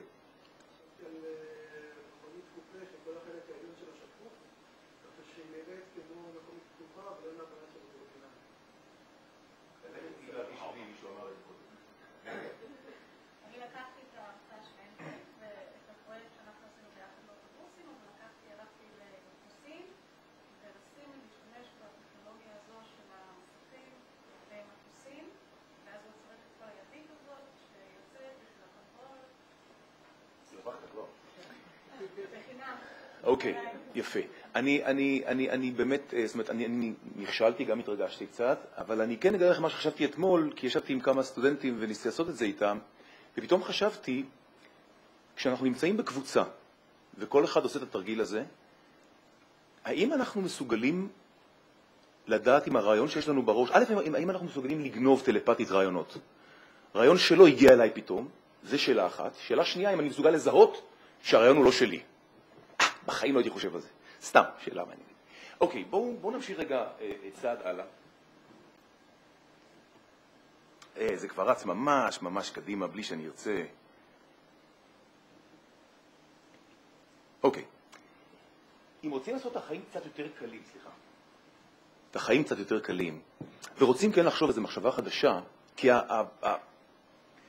האינבנטר הוא אינסופי, אפשר, זה באמת, אינסוף אפשרויות, ובכל זאת קשה. אז אפשר להתמקד, אפשר להסתכל על משהו אחד, אני לא עושה את זה עכשיו כי אין לי זמן, אבל כל אחד במקום שלו יכול להתבונן. אם אתם מסתכלים מסביבכם, אתם לא תראו משהו חדש, אני מניח, שלא ראיתם קודם, כי אתם פה כבר כמה שעות. אבל אם תשימו לב לרגע אחד, גם עכשיו וגם בכלל בחיים, רוב המציאות, רוב המחשבות, רוב העולם, רוב ההרגשות שלנו, מדהים, זה מדהים. זה אוטומטי. זה פטנט, זה נפלא, זה נפלא. איך אנחנו עוצרים את זה? מה, 3 אנטר, וואו. זה כבר ממש מתוחכם. 3 אנטר. עצרתי. זה ממש, גם זה לא המצגת שלי בכלל. זה בגלל שאני פה ליד המיקרופון, אני אומר, זה רק זה. זהו? זה אני יכול לסמוך על זה? הטכנולוגיה שלך, אני יכול לשים את היד ולחוץ את זה? אם תשימו לב, רוב המציאות, העולם, החיים שלנו, היא לא מילולית. אין מילים לרוב הדברים שיש בעולם. אז זה דבר פשוט צבעים, גוונים. ידידנו פה דיבר קודם על 200 ומשהו ניואנסים של לחץ, שעובדים להיות 500. אפילו גוונים, כמה מילים לגוונים יש? בעברית יש בערך 12, יש שפות אינדיאלית, בצפון אמריקה יש 5, יש שפות עם 20, כמה עשרות. אבל יש מיליארדים של גוונים, אין לנו שמות אליהם. דברים פשוטים, הפנים למשל, הפנים שלי, או הפנים של כולם, אז פה יש שם לזה ושם לזה ושם לזה ושם. למקום הזה, נגיעת המלאך אין שם, לא שאני יודע, לא באנגלית, לא בצרפתית, לא בעברית. הרוב הוא בלתי ממופה. אני לא צריך את התרגיל עכשיו למצוא מילים חדשות, למרות זה תרגיל נפלא. אני כן אספר לכם על דאגלס אדמס, אני מקווה שאתם מכירים אותו, שנפטר לצערי. אני פה עושה תנועות תזזיתיות, אז מה יהיה אם זה לא יהיה באינטרנט? במעריצות. דאגלס אדמס, מעבר לטרילוגיה שלו, שכמובן מורכבת מ5 ספרים, הוא השתעמם כשהיה סטודנט בקיימברידג', הוא למד הנדסת קוונטים, והוא השתעמם כמו כל סטודנט יצירתי. כדי להעביר את הזמן, הוא וחברים ששיחקו משחק, היו מסתכלים באטלס, מסתכלים על כל מיני שמות של מקומות שלא היה להם מושג מהם, ומחברים את השמות עם כל מיני תופעות שהם ראו מסביבם. מין מחזור כזה. אני אתן לכם דוגמה קטנה. אגב, זו תמונה של דאגלס אדמס עם חבר, והמילה סקונסר, שזה שם של מקום. A person who looks around while talking to you to see if there's anyone more interesting about. אנחנו צוחקים מכיוון שאנחנו מכירים את זה. הוא לא גילה לנו שום דבר חדש, אבל הוא כיוון... לא, זה אי אפשר פה, אני יודע, מה עושים? הבנתי, אוקיי. אז זה ממש יש לי פה עכשיו לגיטימציה ללכת. עכשיו, אנחנו צוחקים כי א' אנחנו מכירים את זה, וב' אנחנו שואלים באמת האם שווה לתת שם לנבלה הזה שכל הזמן מסתכל, מחפש מישהו יותר מעניין מאיתנו. וזה כמו סיינפלד, הוא פשוט שם, כמו שידידנו עשה פה את הדבר, הוא פשוט שם את הפוקוס במקום מסוים, וזה מצחיק. ואתן לכם עוד דוגמה שאולי כבר ראיתם. אבל further, one who is very excited that he's just had a better idea than the one you've suggested. עוד שניים, אני לא יכול להתאפק. Ghoul, the puddle on the bar into which the barman puts your change. רבותיי, אגב, זה ספר, כשאני אומר רבותיי, אני מכוון גבירותיי ורבותיי כמובן. זה ספר נפלא, אני ממליץ לכם עליו. אני פעם באתי והיה לי שעה לישון, ופשוט לא ישנתי, אני שאגתי מצחוק, זה פשוט נפלא. ואחרון החביב, כרגע, לנדינג, a person who can be relied upon to be doing worse than you. The deeper meaning of life. The deeper meaning of life. משמעות היותר עמוקה של חיים. אני לא אלאה אתכם בדיבורים על עצמי, אבל אני אגיד משהו בכל זאת, שאנחנו סטודיו, בין שאר הכובעים שלי, שעושה ייצוג תעשייתי, והמנעד שלנו מאוד מאוד רחב, אנחנו לא מתמחים בשום תחום מסוים, אנחנו עושים, מה שמשותף לדברים זה שמייצרים אותם, ושאנשים משתמשים בהם, אנחנו בעצם עובדים עם אנשים, אבל אני כן, בכל זאת, נוהגים להגיד איזה מילה או שתיים על עצמך, וחשבתי שיהיה יותר מעניין אם אני אגיד, כל אני אשים איזה אוסף של עובדות שאתם צריכים להחליט מה על הבריאות, מה נכון ומה לא. אני לא אגיד את כל ה-CV שלי, אבל למשל אני אגיד שישנתי שנה במיטה של צ'יצ'ולינה בפריז. מישהו עוד יודע מי זה צ'יצ'ולינה בכלל? לא עשיתי דבר למנוע את רצח קנדי. לפני שהייתה חברת פרלמנט. קיבלתי את הציון הנמוך ביותר בתעודת אליאנס בבגרות בהיסטוריה. גרתי שנתיים במכונית. הייתה לי פרוטקציה בתעשיית הפורנו בצרפת. בסוף השירות הצבאי אכלתי זכוכית, והייתה לי חברה בלונדון שאחד החברים שלה היה אוכל אדם. אתם תחליטו מה נכון? נראה לך שאני...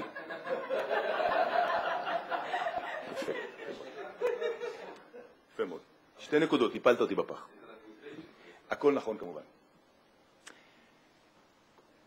קלישאות, אני חושב שזה תחום נפלא, שצריך לפעמים להסתכל עליו. אחד הקלישאות זה המילה חדשנות. אי אפשר בלעדיה, אנחנו משתמשים באינוביישן, חדשנות. כל מספרה בירוחם יש לה חדשנות. ואני מודה שאין לי מילה אחרת, אבל מה זה חדשנות? חדשנות בינינו זה רעיונות בעלי ערך, רעיונות שווים. אבל זה גם לא נכון, כי אני רוצה קפה, זה רעיון נהדר, אבל הוא לא חדש. אז רעיונות שווים חדשים. בסדר? יש מקום, יש מועדון, שיש בו רעיונות חדשים נפלאים, שיכולים לשפר את חיינו, לפתור את הבעיות, לפתור את בעיית הרעב בעולם, באמת לשפר את חיינו, וזה מועדון שמור היטב על ידי שומרי סף גרועים מאלה. זה נכון, אחרת היה נורא קל, כל אחד היה מביא רעיונות נפלאים ונגמר העניין. למה זה כל כך קשה, אתם יודעים? אתם יודעים מי זה שומרי הסף האלה? אני אראה לכם חלק מהם. דווקא דווקא עניינים שאנחנו נוהגים לחשוב עליהם בצורה חיובית. היגיון הוא שומר סף נפלא כנגד הכניסה שלנו. יראת הסמכות. כבוד למומחים. נימוס. זהירות. ניסיון. הרגלים. ורצינות. בואו נעשה תרגיל קטן מהיר. אינטליגנציה. כולנו פחות או יותר אינטליגנטים, ואני אראה לכם משפט, אני מקווה שאתם לא מכירים אותו. חולצה מטיילת במדבר. אם מישהו מכיר את זה, אז בבקשה תשמרו את זה. מה המשמעות של חולצה מטיילת במדבר? מישהו יכול להגיד לי? אתה מכיר אותה? לא? אז שנייה. תחשבו קצת. אתה מכיר את זה? לא מכיר? אז אם הבנת, תשמור את זה. ברור שהבנת. מישהו רואה את הבעיה, אבל קודם כל, על פניו? מה? לא שומע? זה דו-משמעי. אז מי שרואה את הדו-משמעי זה יפה, אבל הרבה אנשים רואים את העניין של טישרט מטייל במדבר, וזה בעיה, יש רוח, יש גוסט, לא יודעים, עליתם על זה כבר כמובן. אפשר להסתכל על זה בצורה שבאמת מטיילת שחילצו אותה במדבר, וזה כמובן הכסף של עברית, אי אפשר לתרגם את זה לאנגלית, אבל המציאות היא כזאת, ותמיד אפשר להסתכל עליה בדרך אחרת. לזה אין לנו זמן כרגע, אולי נחזור לזה אחר כך. חידת 3 הנמלים. יש לנו מטריה פגומה, היא פגומה בצורה נאה ומבוקרת. מי שפגם בה, זה מעצב תעשייתי מצוין יפני, בשם נאוטו פוקסאווה, ומכיוון שהוא התבונן בבני אדם, שעומדים במטריה שלהם, עומדים שקיות ניילון מהקניות, מלאות דברים, ולא רוצים לשים אותם על הרצפה, כי א', הרצפה מלוכלכת, ב', השקיות מסודרות לפי הסדר, למטה קשה, למעלה תות שדה.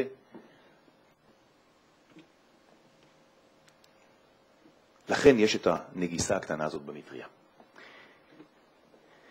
גם אנחנו מסתכלים על בני אדם כשאנחנו באים לעצב. יש לנו פה שני גברים חביבים, אנשי מקצוע, הרבה מאוד משותף ביניהם, בין הסרסור למנצח התזמורת. אחד הדברים כמובן הבולטים לעין זה שיש להם תלבושת. אנחנו יודעים מי הסרסור ומי מנצח התזמורת. ועוד דבר משותף ביניהם, שיש להם בעיה גדולה, הם לא יכולים אף אחד מהם לחבס את הבגדים שלהם בעצמם ביחד. המנצח יש לו גם שחור וגם לבן, לא נכנס יחד, והסרסור, מקרה הזה הוא מונוכרומטי, אבל בדרך כלל יש לו גם ורוד וכתום ושחור, לא יכול לחבס את זה ביחד. They share the same problem. קיבלנו לפני כמה וכמה שנים שהייתי עוד ב-IDO ישראל, צ'אלנג', איזשהו יצרן אירופאי ביקש שנסתכל על מכונות כביסה ביתיות. הלכנו, הסתכלנו כמו אותו יפני, בננו בבני אדם וראינו המון הזדמנויות והמון דברים. אבל הסוף של התהליך, שאני לא מראה לכם אותו כאן כי אין לי זמן, הוא מכונת כביסה שהיא לא סימטרית, והיא לא מאוזנת, והיא לא כך הגיונית, אבל יש לה שני טופים, כי יש מקום במכונות כביסה, יש מקום לעוד טוף. ואז בו זמנית, גם המנצח היקר שלנו וגם הסרסור הנחמד, יכולים בו זמנית לעשות שתי כביסות, ולחזור זמן, ולחסוך חשמל ואפילו מים. לא אגלה לכם איך, אבל הנה, משהו שמבוסס על התבוננות. חברה רפואית עם אנשים חכמים, הגיעו אלינו יום אחד ואמרו, תשמעו, חיברנו כיסא לחשמל. שעל פניו זה מייצר איזה אסוציאציות מסוימות, תעצבו לנו אותו. עכשיו, למה לחבר כיסא לחשמל? הם עלו על משהו מאוד יפה. אנשים קצת כבדי משקל, יושבים מול המחשב שעות ביום, אפשר לקרר להם את הטוסיק ואת הגב, מאבדים קלוריות ובסופו של דבר מורידים במשקל. עכשיו, איך מעצבים כזה דבר? אז הרעיון הוא באמת לעשות איזה סוג של לאכול את העוגה שתישאר שלמה. למה?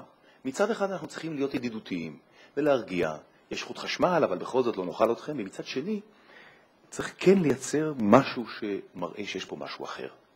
אז זה כיסא משרדי, ואפשר אפילו להביא אותו הביתה, אבל הוא קצת שונה והוא משלב בו איזה מין אישיות אחרת.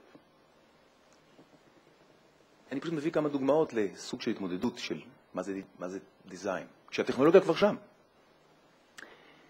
את זה קיבלנו בדקה 90 לפני פסח, לפני שנה או שנתיים. זה מכשיר מאוד מאוד חכם, פיתוח ישראלי של מיקרוסקופ אלקטרוני, שבודק בדיקה עם איזשהו מכשיר לייזר, בדיקת עיניים רפואית. דברים חכמים ונפלאים. עכשיו, אתם יודעים, זה מכשיר שבאמת עמוס היגיון וקבלת החלטות ככה עם וי. הכל שם נעשה כמו שצריך. מהנדסים פיתחו ומעצבים עיצבו. והכל כבר פתוח, מיליוני דולרים בשנים, עד שחבר המנהלים עצר את זה ממש בדקה, תשמעו, תעצרו, זה נראה נורא.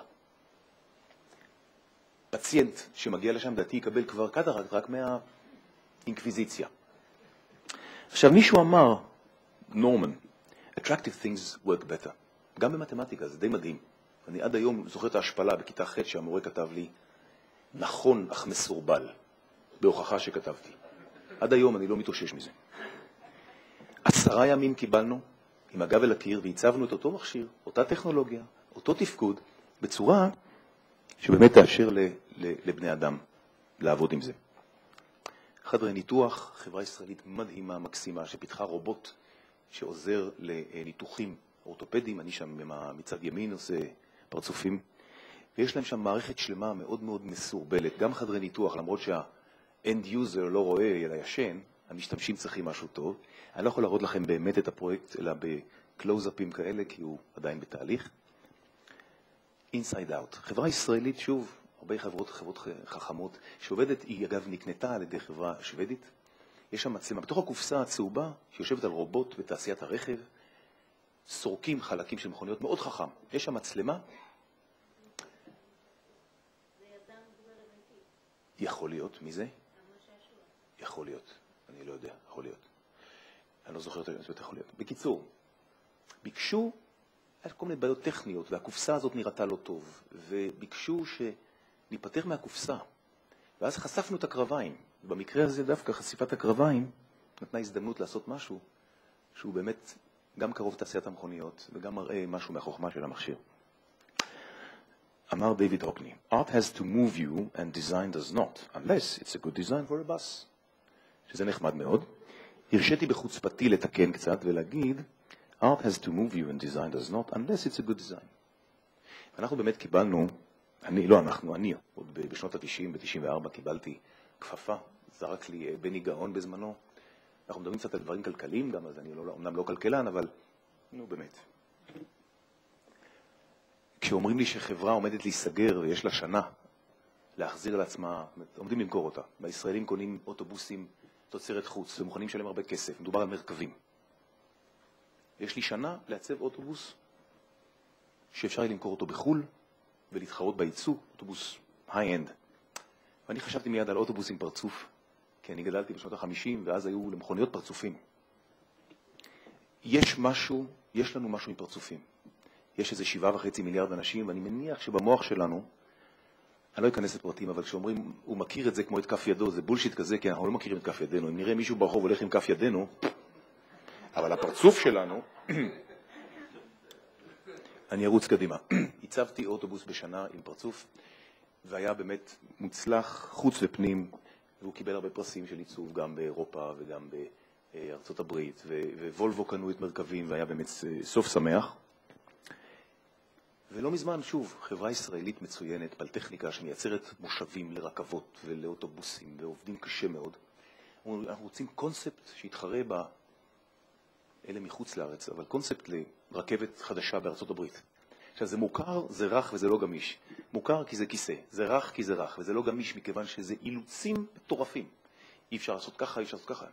אבל באנו עם קונספט שבאמת מאוד הקסים אותם ונתן להם איזה אדג' קדימה. תעצב את זה כמו אפל. סוף סוף הגענו לעניין. תראו, אין קליינט, אם זה יצרן שמן זית, או קופסה לקונדומים משומשים, או המחשב הבא, מתישהו זה יוצא לו. יושבים אצלנו ואומרים, תגיד, תעשה את זה כמו אפל. רעיון מצויה, איך לא חשבנו על זה קודם?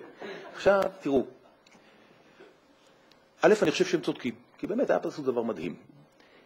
מצד שני, אין צד שני. יש הרבה צדדים שניים. אז באמת דיברו על הטאבלט או על הטמפלט או איך שזה נקרא, וזה נפלא. ואני גם גאה בבייבי שיש לי פה. ומצד שני הגיע אלינו יזם חכם שמכר חברה בהרבה כסף למייקרוסופט. ואמר לי, תשמע, יש קינדל. אני מניח שחלקכם מכירים את זה, אני מבין שהיום בניו יורק זה די רווח. זה מכשיר שאמזון מוכר, שהוא בעצם ספר דיגיטלי. קיבלתי את זה לסטודיו, הייתי בהלם. כי הדפוס שם, האיכות של המסך היא באמת נראית כמו דפוס, זה פשוט מדהים. זה i-ink. וקוראים ספרים, ואנשים יושבים בבתי קפה וקוראים חומר, קוראים טקסטים. ותראו, עיצוב נקי, והוא עיצוב מאוד מינימליסטי ומאוד עכשווי, והוא קטן, אומנם אין בו את כל החוכמות שדיברו קודם עליהם, אבל זה יגיע. וכמובן יש לנו את אפל. עכשיו, לתוך העולם הזה אנחנו צריכים, המסוי שלי, היה לנו 4 ימים, אני חושב שאת צודקת, אני פשוט נשען דורך על הדבר הזה. אני אתרחק.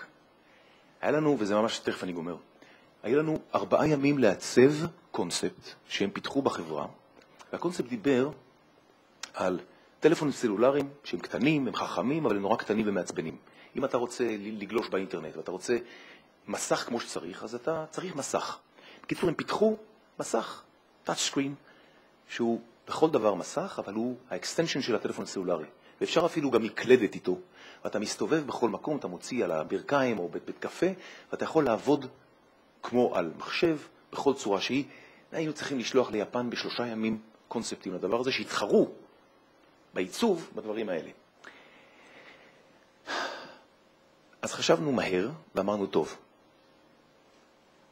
איזה חומר? קודם כל אנחנו נשמור על הניקיון, ונשמור על הנזיריות הזאת המינימליסטית. איזה חומר עוד לא השתמשו?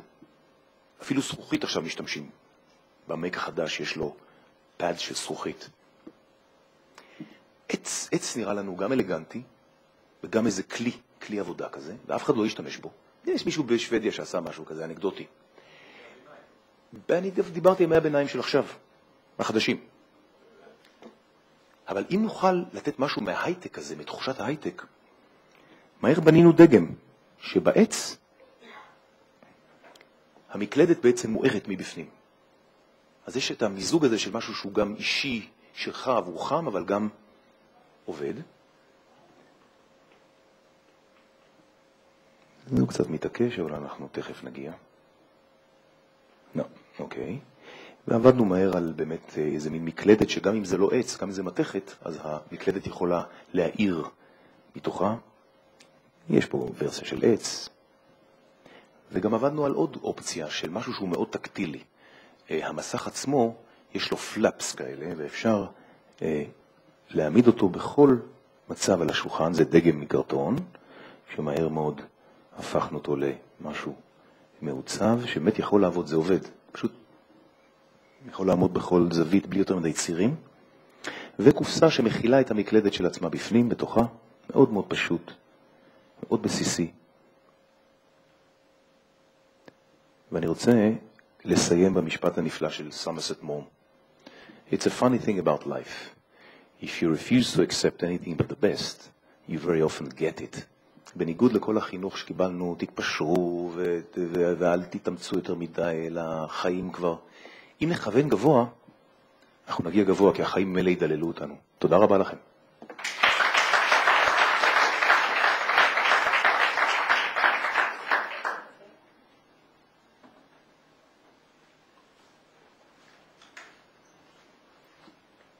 יש לכם שאלות לאחד מהמרצים? כן? אני חושב שאפשר לחבר את מה שאמר האדון מהטאצ'פד, גיא?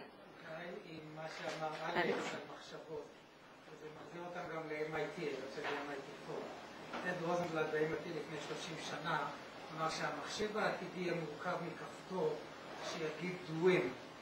Doing is do what I mean. אז זה האתגר הבא. do what I mean. אוקיי. אני רוצה להתייחס למשהו אחר. אנחנו פועלים באוניברסיטת תל אביב כבר הרבה שנים. זה המקום גם להגיד תודה לרקנטי ולכל התומכים האחרים שלנו. ובדרך כלל הכנסים שלנו מפוצצים. מי שהיה בכנסים שלנו, אנחנו היינו צריכים לסגור רישום לפני הכנס הרבה מאוד פעמים. ובכנס הזה היה לנו 50% תפוסה. וה-50% תפוסה האלה מעידים משהו בעצם על הציבור היזמי. הציבור היזמי לא עיכל את החשיבות של הנושא של דיזיין, והוא לא בא לשמוע. הוא לא בא לשמוע את הכנס הזה.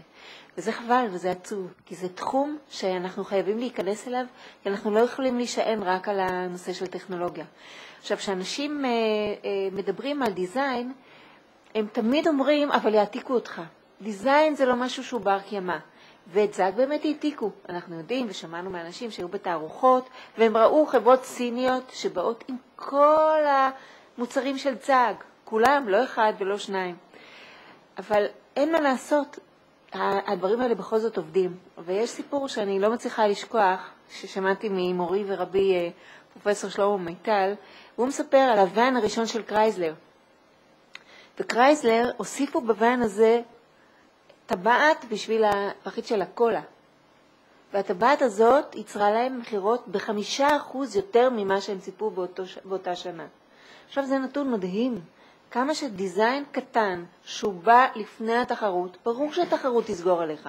אבל בתעשיית הרכב, הסגירה הזאת יכולה לקחת כמה שנים אפילו, כי זאת תעשייה מאוד מאוד איטית בתגובות שלה. אז אל תפחדו מדיזיין, תחשבו על זה, תיכנסו על זה, תאמצו את זה. אני מדברת אל המשוכנעים, אבל אין לי שום ספק שמי שנמצא כאן נמצא בשלב התפתחותי יותר גבוה ממי שלא בא לכאן. ושיהיה בהצלחה לכולנו. תודה שבאתם. לילה טוב.